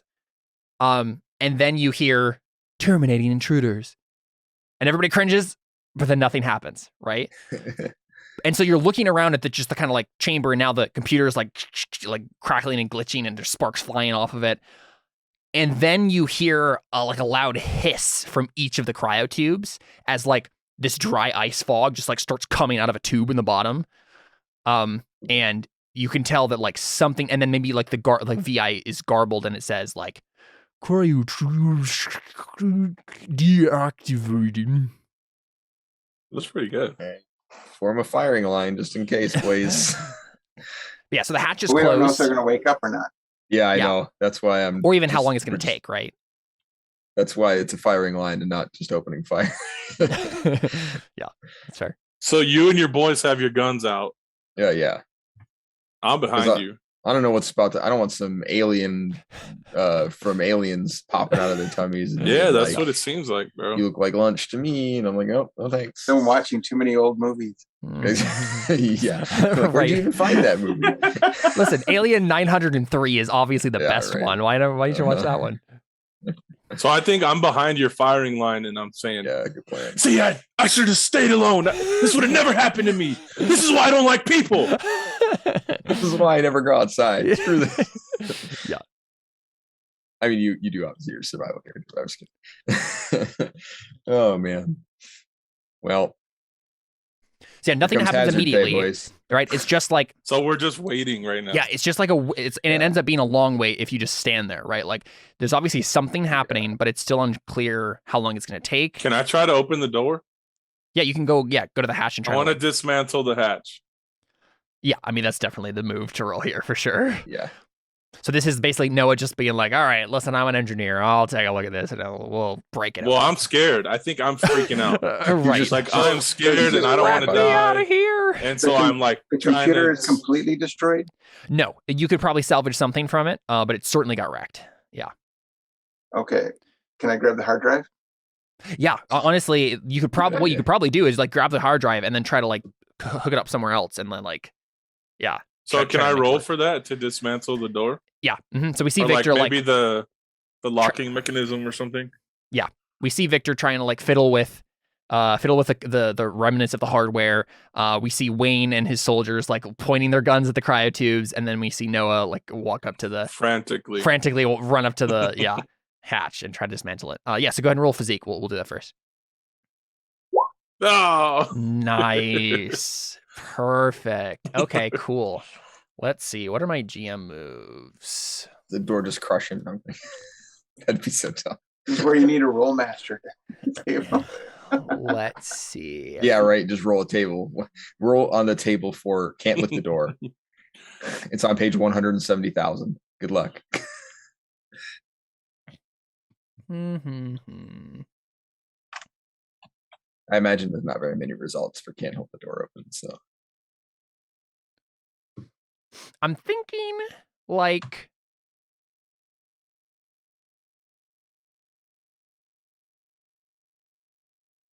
because obviously you fail.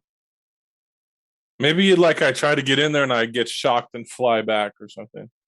I don't know. Yeah, maybe causing harm might be the thing here. I'm just trying to think of like what's specific because this vault is starting to wake up itself and trying to like get you guys out of here. So I think something recoils on you, something attacks you, but I'm not sure if it's just like the door itself like sends you flying or maybe. Well, maybe it could just be that he's that wasn't a partial success. Okay. Yeah.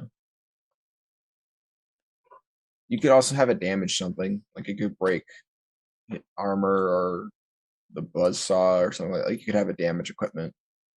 Okay, that's what it is. So Noah, you're what you try to do, is you take a look at your equipment, right? And you step onto it, you grab your like buzzsaw gauntlet and your heavy weaponized. Oh, I guess it's a glove ripper, heavy weaponized glove, loud mechanical grinding and cutting is all the. You also have an arc welder, so you're like using both of those to try to like break through this thing. And literally, what happens is, you start on it, and then the door itself, like the hatch itself, sends some sort of shockwave through the metal. You're not like, it literally seems like the Volt itself just did something, and it ripples the metal, and one of the ripples just literally just breaks your gear. Like, right, like you're trying to buzzsaw into a certain part of it, and you're like, here, this is weaker metal, I can probably like break through this. And then the entire hatch literally just like ripples like a wave, and suddenly your buzzsaw just like gets shattered. Yeah. No. And you like fly back. You can fix it. Right, yeah. You just fly Repair. back. Now I wanted to repair. And then we see, I think, the entire chamber here, all the metal casing of the entire room, just like a wave gets ripples through the whole thing. Wait. And it's like really weird, and you're not sure what that was. But then the metal goes back to normal, right? Like it's literally like the entire like hard metal just rippled and then went back to normal. Yeah, I think it's time to leave. I mean, that's what Noah was trying to do. So Victor, you're picking through the hardware here. I think I'm gonna have you make a roll though to like see if you can actually like uninstall it and get it out in one piece. So I think that's expertise, and I mean probably just face adversity with expertise. So you're just trying to overcome an opposition. Oh no, another fail. Ooh. Yeah. I told you this was going to happen. I told you it was going to be when we're all trying not to die that we're going to start failing off the rolls. Yeah, so I think what happens here is you can sense that like you look at assess the whole computer, and you're like, dang it, like the actual hard drive is actually like directly behind where this cryotube is, back in the wall. And so I'd have to literally like tear off the whole cryotube where it's like embedded in the computer, and I have to like tear through all of that to actually get to it at all. And that's of course the moment where the VI, I think, comes back on and it seems less distorted, and then says to you and says, Victor, what are you doing? And like you're like, why does this know my name?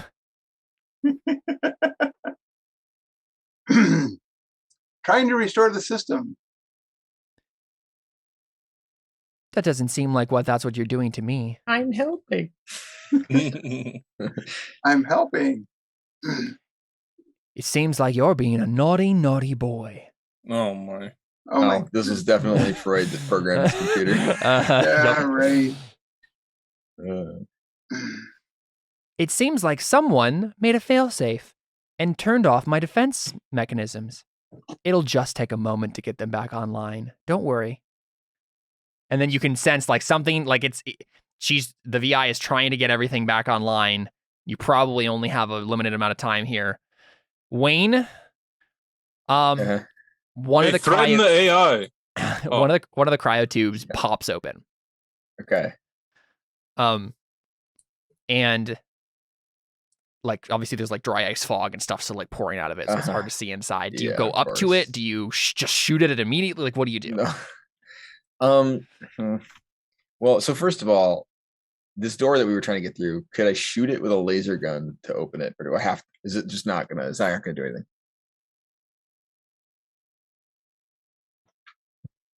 Yeah, it will not. It will not. Okay. No. Well, that's unfortunate. You do have a plasma cannon though, right? On the tank. Oh, that's what that was. Okay. Yeah, I have to buy the gun separately. Got it. I was planning to bring the weapon with me at some point if the tank was not useful, but it was supposed to be holding off all the people, so I left it on there. So yeah, okay. Well, in that case, I'll just tell them to cover me, and yeah, I'll walk up to it. I mean, I'm the least likely to be aliened, so So sorry, I must have missed that. What do you actually do? I'll have the soldiers cover me, and I'll walk up to the tube. Okay, yeah. So we just see the ominous like walking up to it, and we hear in the background like defense systems coming online in 30, 29, 28, and then you get up to the cryo tube here, and yeah, I'm trying to think. This is the moment where I have to like actually like show you the monster. And it's not going to be as cool or scary as like, right, as just imagining what it could be. I mean, yeah, that's fair. I mean, I am fine with them just not being monsters. No, I know. There's something weird about them. Of course, yeah. I was using a metaphor there, right? Like not necessarily that they are monsters, but just and I mean, I probably won't be able to tell. I mean, we were looking at the living ones, or the dead one rather, and but they were dead for a while probably. So yeah. Okay, never mind. Okay, so I know what it is then. So you see, a pregnant woman, right? And she's wearing just like what basically amounts to utilitarian pajamas, right? Right. Probably like basically like a hospital gown that'll stretch with her stomach, sort of I assume. Yeah. Because Mm-hmm. Yeah. But you see that her eyes are like kind of like going crazy, like that, and her stomach is rippling. Okay.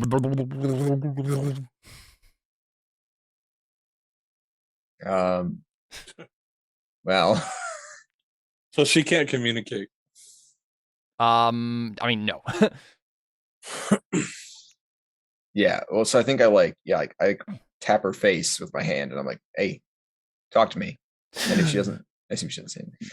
No, her eyes go straight, and then she takes a deep breath in, and then she just screams at the top of her lungs, and her stomach bursts open. Oh boy. Okay. And what looks like a cloud of flies to you, or so, like gnats or something, just pours out into the room and just slams into your face. Do you want to make a brace for impact roll? If I'm in a sealed suit? Yes. Okay. Because of what these things are. Yes. Yikes. They're like nanobots or something. Chad got it. Yeah, 12. Not a 13, so it's not as good as it could have been, because the armor rolls work slightly differently here. Yeah, they can be much higher. Let's see. Brace for impact. On a 10 to 12, the severity is reduced by 1. So this is, I think, a severe. What they're doing basically is they are literally, I mean, they're nanoparticles, so they are going inside of your armor and like just tearing up everything, right? Yeah, right. So I think like you obviously get really hurt by this. It's like they start ripping through your skin as they like fly past infinitely fast, right? Screaming and flailing and backing up, and I'm like, open up. Like, just shoot them. Hold your breath. Not that it'll help. Oh yeah, so you're I'm commanding them to fire. Yeah, go ahead and command. Yeah, go ahead and roll command. Yeah. Oh right, yeah, I suppose it's a move. Yeah. Yeah. Although I can't though, right? You can't though. What do you mean? Don't they like not follow my commands now? Because the last time I did that. No. That was for the 3 up top. Remember? Oh right, okay. There we go. Oh. Nice. Yep. There you go. So what happens is it's not that they don't try. Snake Eyes again. It's not that they don't. Yeah. This game, Apocalypse games, they always roll a 1. Yeah. It's not that they don't try, right? Yeah. Right. They just are no match. The nanoparticles destroy them. Their armor is eaten from the inside out. They are literally left like in just scraps of metal surrounding them. Their flesh flayed, right? As they just collapse to the ground. And the particles just start swarming around the room, but like aren't attacking anyone else yet. Wayne, you're obviously really damaged and your armor is like sagging at this point even more, but like you're alive. Noah/Victor, what are you doing? We hear like, have they come out of all the women, or is this all just from just the one? Yeah. Well, so far. Oh my gosh. I'm gonna use a really old ingenuity, and I'm gonna pull out my sidearm and I'm gonna shoot the computer to pieces. There you Okay, go. you're just trying to like shoot Right whatever now, is I'm just important trying enough. to shut it Yeah. down. Yeah. Yep, there's no reason to maintain it anymore. There you go. I did ask if you could use it. I have a Yes. one-handed firearm. That's what it's used for these purposes. Yeah, it sounds like I mean, you would be open firing, but you're not actually attacking a person. So just roll face adversity with metal. Oh yeah, I got 0. Hey, it's not bad. Hey, 9, partial There you go. success. The danger is overcome, but at a price. The GM will offer you a cost or a hard choice. Sure, I'm out of bullets. That's actually no. That's a good one. I think. Yeah. You literally. I think Victor. You know how tech works, right? So you literally you flip a switch open, like flip a panel open on your gun. You hardwire it quickly to literally just like explode in one giant burst, and you just like unload the entire charge in one giant burst and just like destroy the entire system to smithereens. But your gun is basically like just gone at this point. Like it's cracked and like smoking and yeah. But yeah, we hear a giant explosion, and then the final thing we hear from the VI is 3, 2, 1. And then it like What? stops, right? 3, 2, 1. Yeah. And What did she say? 3, 2, 1. but Oh. It goes yeah, counting just- down for the defenses. and then just shut Okay, down. but the nanobots can already kill us. Yeah, Yeah, so I mean, there's still we're in trouble, nanoparticles, so, like, yeah. yeah. swarming Okay, is the around. whole room metal? Yes. Do I still have my welder, my arc welder? Yes. Can I like? So, Oh, you know what you could I try to think do? You could try to weld the other cryotubes closed. well, I could. I'm thinking that I'm thinking we're all gonna die anyways. You're But probably not wrong. Yeah. but I don't want.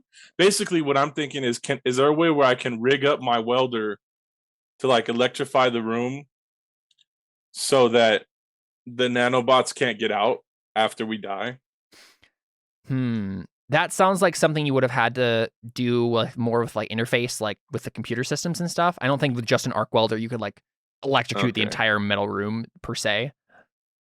You could use the arc welder and burn some of the flies. Nanos. I mean, yeah, you particles. could just attack them if you wanted to. I want to go weld all the rest of the. I want to go try to weld one of the pods shut. Sure.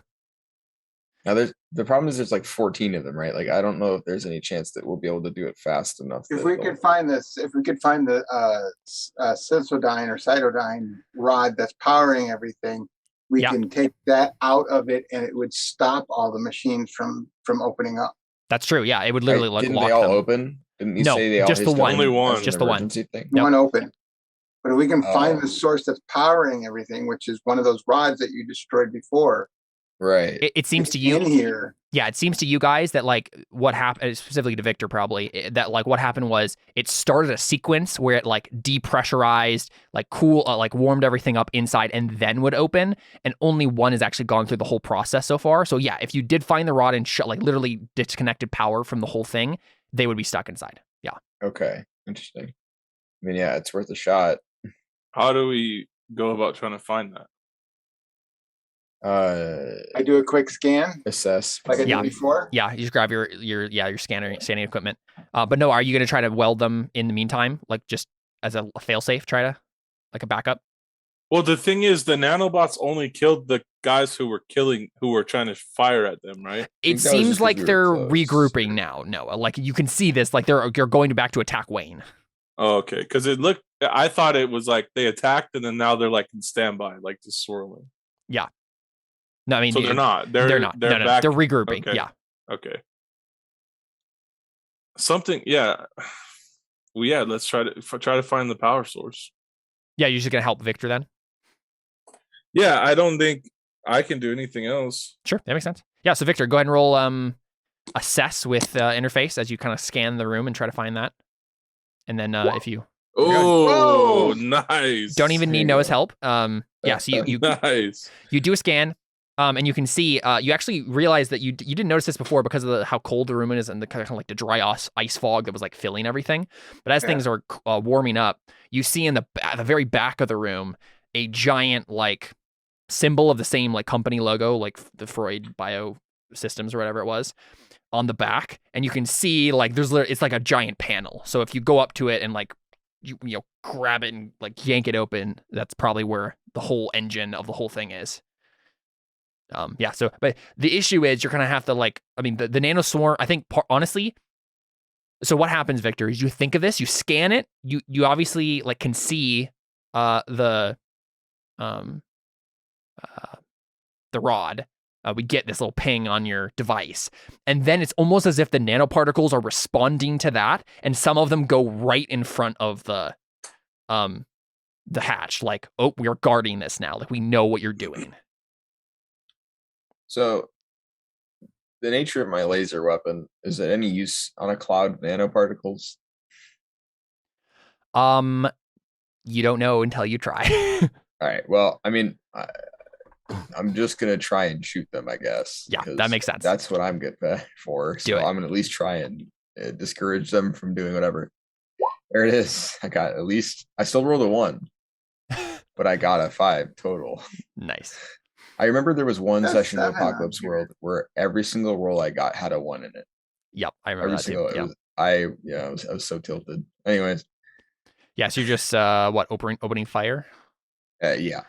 Yeah, when you engage enemy forces in a long-range firefight on a 7 to 9 as above, so you win. This engagement describe the shot by shot of the fight. But the GM will choose one or more consequences. Let's see. I have tactics, which allows me to choose the consequences instead of the GM. Oh, go ahead. So this is one or more. I assume that I don't know why I'd ever pick more than one. Yeah, go ahead. Let's see. So let me just make sure. So when you open fire or launch an assault, you can choose one or more consequences on partial success. 79 non-GM. Yeah, I did. Okay.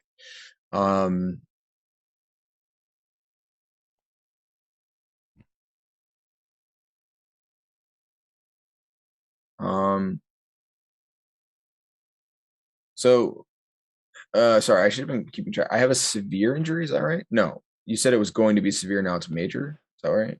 Yeah, it's a major. All right. I mean, I'll just take damage in this exchange then. Okay. So good. I will. I mean, it makes sense. There's nanoparticles in my armor. Like I'm not. Yeah. Ants in my pants. There you go. I got 10. 10 success. Very good. So could have been better. Could have been worse. Same thing. So you would get another major, but instead you get a severe, right? Because you can't have 2 majors. Right. Yep. So basically, it just gets worse, right? Like you are ripped up and bleeding. Your armor is like almost destroyed. But like, go ahead and describe for us, Wayne, how you like destroy the nano cloud. Like, how do you do this? Like, as you just open fire on it. Yeah, I actually think that so I'm like shooting at them with my laser, but then I think I hit a button on my armor. And I mean, this wasn't a thing that you said, but I think it doesn't really make sense otherwise. I hit a button on my armor and it like falls off of me. Yeah. And then I start like the storm moves over and I start shooting my armor instead. And I hit something that was clearly on the inside of my armor that you couldn't have hit from the outside, except for it now disassembled, and it like explodes and just evaporates the cloud. Yeah. And also now I'm not in my armor because there's no way I could have done anything about the nanoswarm in my armor. I would have. I couldn't have done anything with that. So then I'm just smashing him with my hand, I guess, like a bug. Nice. And then, not that makes any sense, but whatever. I just get away from him, and then I kill the cloud with the armor. Yeah, nice. Yes, you shoot the inside, and something volatile explodes, and then you see like these particles just like incinerate. Yeah, it's probably like whatever oxygen, because it's a sealed armor. Yeah. So whatever oxygen container there was, or whatever. Yep. Yeah, and so that works, right? So Wayne is like standing there smoking and like flayed and stuff, but we still see slumped down. Yeah, we still see like a third of the cloud is still like in front of the hatch because they didn't go after Wayne anymore, right? And so that's still the obstacle to get through. Victor, Noah, what's your plan? That Wayne's like shooting the other cloud. Are you gonna go for the? Oh wait, so there was only one cloud originally, right? Yes, but it's split. Okay, well, because I was gonna say the target takes lesser damage is one of the like downsides you can pick. So I don't know if that's like, I don't know if that matters to you. I just want to say, I think the target actually suffers. I just considered them separate things at that point. Okay, that's fine. Right, because they basically there are enough of them that they could have split into separate storms and stuff. So Yeah. So Victor, Noah, what is your plan? Like while Wayne's like destroying the other ones, are you gonna go for the? Are you gonna wait for Wayne to do that, or are you gonna like try to go for the hatch yourselves? I thought Victor was already. Well, he saw it. I'm going toward the power cell to take the power cell in there between me and the power cell. Yes, that's what I meant. Like the hatch that I'll run the through it cell. with you. Okay, but here's what I'm going to do. If it's okay with you, I'm going to program my pad to the signal that they enhance to and use it as a distractor. And then I have my electric whip that we can use in order to electrify the nanites. Yeah, that would probably be a good weapon against them because you could like slam in through a cloud and like electrify them. Yeah. But the point is to get them to a point where we can do it with using the pad as a way to try to hone on their frequency. Yeah, go ahead and roll. Right. Roll access with interface. I definitely think there's a chance you could do something like that. But so you learn something valuable with this, Victor. You start to do this, and you're like frequency. And you look through like the band of different frequencies, and you're like, it's nowhere. Like these things have to be communicating with each other on some bandwidth, right? Psychic.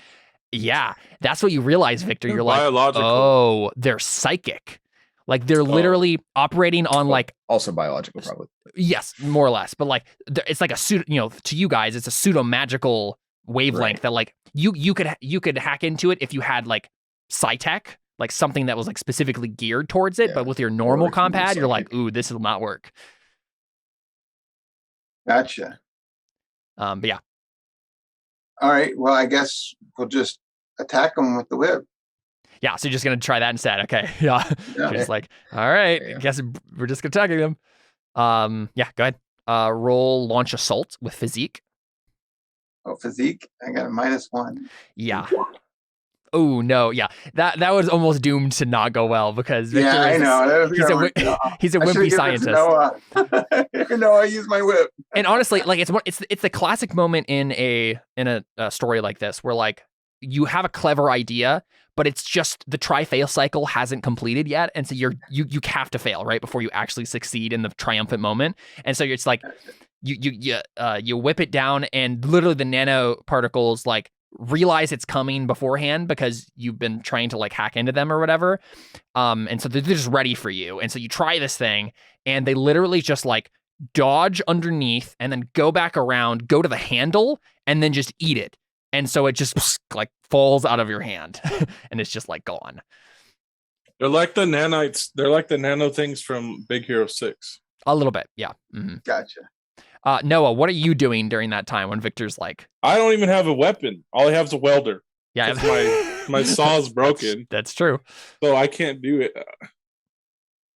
I don't know what I would be doing. Let's take a look at what you got available to you. Are they distracted enough that you can go and grab the power? I don't know. Yeah, I mean, Victor's obviously doing stuff to them, so you could attempt to do that, certainly. Let's see. One thing you could do is you could put on the helmet of your like sealed rig and hope that's enough to like fend them off for long enough to get there. What? Really, I can seal my EVA suit. Yeah. I mean, mine's pressurized. Is your power suit pressurized? It was. Yeah, it was sealed. It was. You're not wearing it anymore. The problem was that they ate the seals and then it wasn't sealed anymore. Yeah, they're just going to eat right through my suit. I have integrated engineering tools. You just have a flamethrower on your arm. I have a loud mechanical grinder. Yeah, I'm looking through your skills and stuff here too. Well, I mean, you had the torch though, right? Like that makes sense. Yeah, he still has the arc welder. Yeah, so you could use the arc welder, right? I mean, yeah. Yeah, but a welder's just like a welder. Like, I mean, yeah, but I mean, like they're a cloud. Hopefully, the heat would be enough to like kill a large number. They must be tiny. Like heating them enough up to kill them would be really easy, I would think. Yeah, honestly, I mean, Noah, I think your best bet, like until you can actually get to the thing, the only two options I see for you is you just charge them and hope you survive, right? And just like, right? Or the one other thing I think might work is you do have the move sabotage. When you tamper with something, machinery, plans, relationships, etc., roll plus the appropriate stat. So you Wait, could just use it for relationships too. yeah, it's literally like an all catch all, tamper with anything. So let me. Whenever you Can try I and break them, sabotage it's funny. the nanites? Yeah, you just have to make an argument for me like how you're doing it. Make them psychically hate each other. Because obviously you can't. Yeah, obviously you can't. You can't get into the bandwidth because you don't have sci-tech. But How would I sabotage them? I just throw my arc welder right into the middle of the cloud. set it to explode. Yeah. Oh, I know what you could do. Yeah, you could maybe set. Brother has that setting too. Noah, I think Victor could do this, but since Victor is like still like, you know, trying to do his own thing right now, I think if you, Noah, one thing you noticed on Victor's belt is he has what's called a blue screen of death. It's basically like a mini EMP. You could hope that What? He just happens to have that? he does have that. Yeah. If you just grabbed it from his belt and I chucked grab it, you could hope that the sabotage here would be scramble them for just long enough, right? That they would be confused, so you could make a dash for it. I'll do it. Yeah. So Noah, in typical Noah fashion, just like yanks the grenade off of Victor's belt and then just. What do I roll? Let's see. This would be metal, I think, No. because you're throwing it, I right? have minus. I know you have a -1 to this. Hey, I'm right there with you. Whoa! You still did it. Nice. Okay, on a 7 and 9, the target of your tampering is doomed to fail spectacularly, horrifically, or comically at the Oh, so GM's it works. discretion. It does, but it probably makes some things worse before they get better, right? So this is, I think, what happens. Oh yeah. Oh, obviously, is what happens. You scramble them. You very much scramble them. But the issue is they're scrambled and they go for the first signal they find.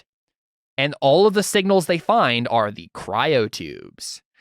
And so what ends up happening is you disperse them and they honestly destroy themselves, right? They all just like go inside the cryotube console, whatever it is, like the little pad or whatever on the cryotubes themselves, destroy themselves, but then break the cryotube so they all swing open. But now, Noah, if you want to, honestly, It doesn't all three of matter you, anymore. all three of you could go, and well, this is the thing, right? It's still inside these women's bellies. So if you, oh yeah, Yeah, but they're not powered by they're not powered by that power. They're powered separate. So what you have to, You're powered by it. what you'd have to do instead is, Victor, you at this point you would have to go over to the power and try to do some quick hardwiring to make To the close it? emergency, make the emergency fail-safe close them again. Eject them. I don't know. Without, honestly, this might even be a Noah thing though, because Noah knows hardware. Like he's an actual engineer. That might actually be his forte. But either way, I think you all can rush up to the hatch, right? To the little thing where the power Right. thing is. We could work together. Yeah, for sure. Honestly, Expertise. yeah, I'm just trying to think of what. Honestly, it's probably just sabotage again, right? So Noah, you can go and roll sabotage with expertise, and then Victor can help you. Okay, well, good thing Victor can help you. So yeah, Victor, go ahead and roll expertise to assist him. No. Oh both no! We're done for. Oh, this is bad. Oh boy. At least I let's roll see. better than you. I know. As you're We're dying, done. at least I wasn't as bad as you. So here's what happens. We get there and we activate the device so it explodes and it destroys everything in it, including us. I think this happens instead, and I think this is No, actually it's gonna have a horrific ending. it Yeah, is it's got to. A creepy cliffhanger. the one thing. So this It's is a what one happens. shot. Yeah, exactly.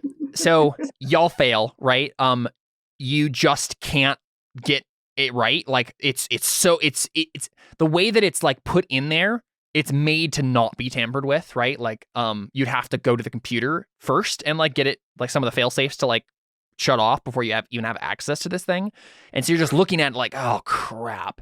And then we just see nanoswarm after nanoswarm just like burst out of these cryotubes, right? And they just start filling the entire room.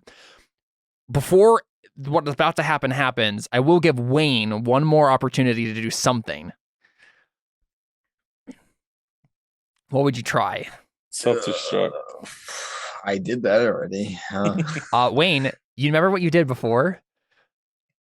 With You the shot armor? the rod. You could just Yeah. try it again. You could literally just shoot and just be like, "We're all dying here today," and then, but these things can't get wait. out. Did we find the rod? I didn't know. Yeah. Yeah, the hatch is We just open. opened it. You just can't. They just can't really access it, right? Like they can't actually tamper with it at all. But you might be able to just destroy it. Okay. If you don't do that, though, I do have another awesome ending for this that won't just involve you all dying. So up to you. Well, I mean, in that case, I feel like it would be kind of crappy of me to just kill everybody. So, But if that's what Wayne like, so bad things will. If these nanoparticles get out, bad things will happen. This will actually even have an effect on the Elysian Road game. Like, Right. there's things happening so here. my thought is that I feel like Wayne is selfish enough to not do that if it means he lives, Yeah. but I don't know if he has any reason to believe that he will live. Yeah. If he does, you know what I mean? I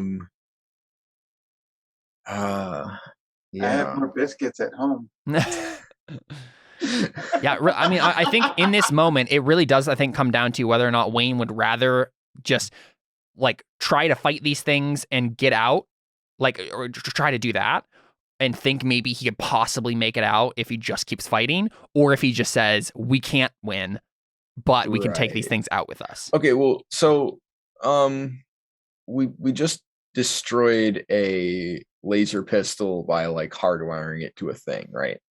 Is there any way? I mean, I have 3 laser rifles laying there next to my disassembled soldiers. Mhm. Can we just do the same? Can we make a laser rifle bomb and just throw it at the rod? Oh, for sure. Yeah. I mean, honestly, I think even it might even just be enough for you to do the same thing that Victor did with his gun, where you literally just like wire it to just like deplete the entire charge in one burst, and then just like Yeah, because then we lay at least into have time to like try and get away from the blast enough that maybe we won't just be incinerated. I mean, yeah, that makes sense. Or even Noah and I could hide behind some of the cryotubes so that we're protected from the blast. Yeah. Or even just get in one of the cryotubes. Oh, there you go. Aren't there women in there still? Yes, The but they're dead all one. they're dead. Oh yeah, that's true. You could go into one of the dead pods. Yeah. Oh, that probably won't smell very good.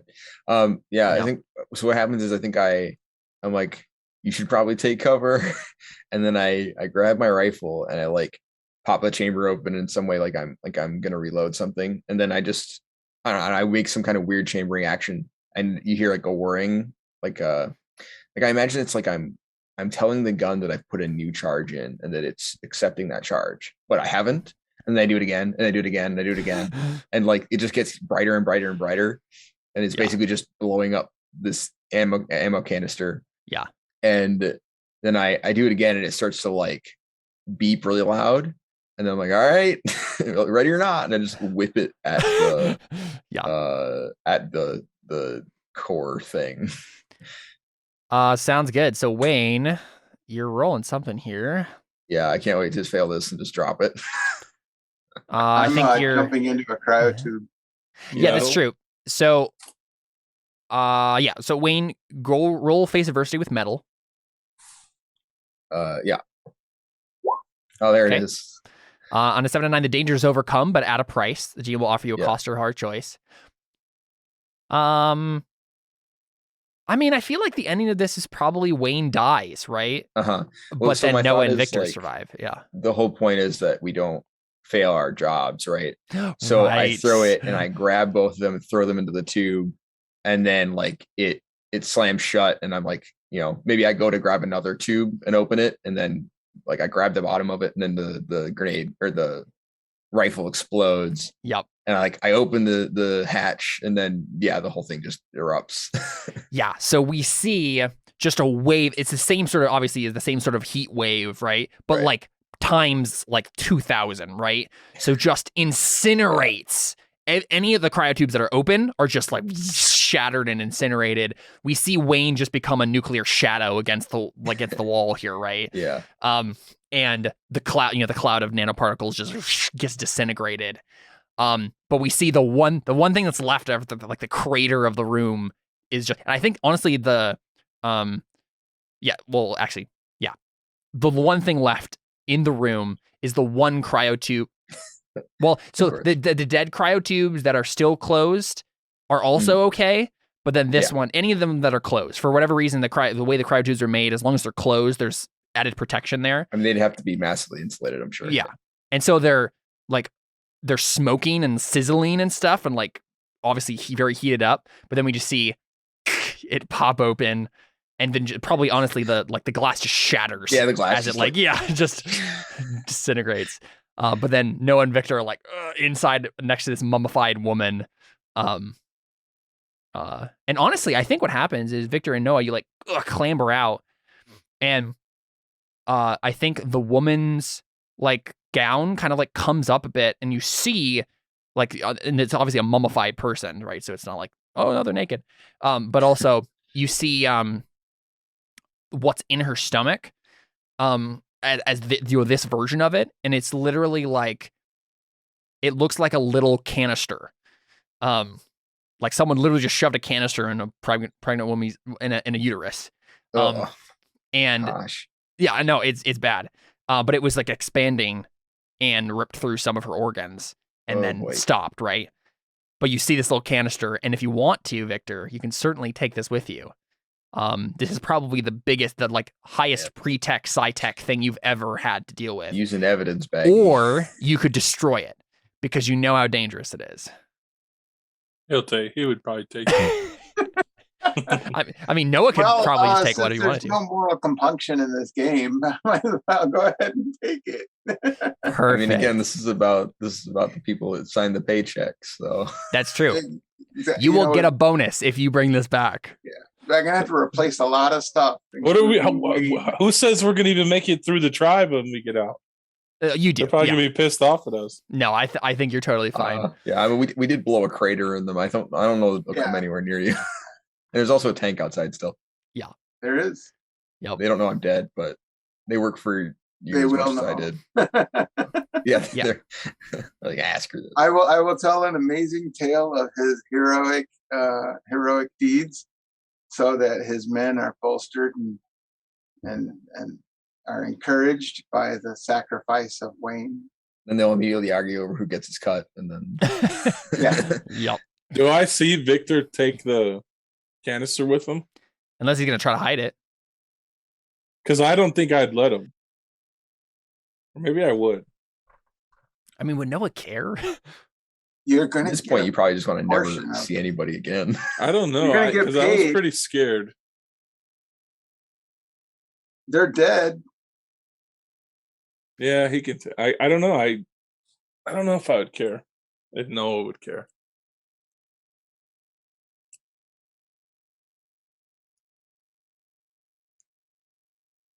I'll probably ask you, like, what are you gonna do with that?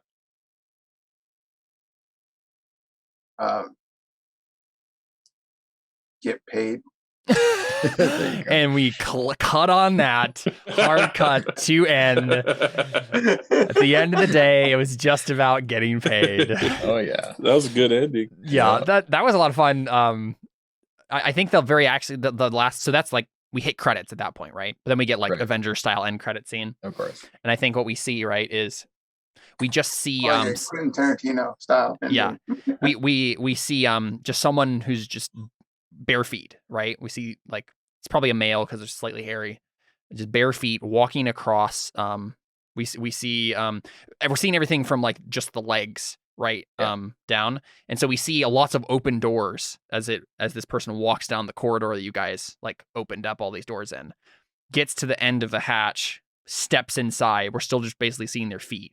They kind of go into the middle of the room, and we zoom out, and we see it's just like a frazzled dude who looks like maybe like high upper middle age, kind of salt and pepper hair, curly mustache, and he's sniffing, and he looks around and goes to the wreckage of the computer, finds something, digs it out. It's maybe like a little compad or something, He unplugs it and presses a couple buttons, and then he hears, "Sigmund, good to see you again." He says, "Yes, good to see you too. What happened here, Angelica?" And the VI says, "Someone got into your sci-tech, unfortunately, Sigmund." And Sigmund says, "Well, I saw this was coming.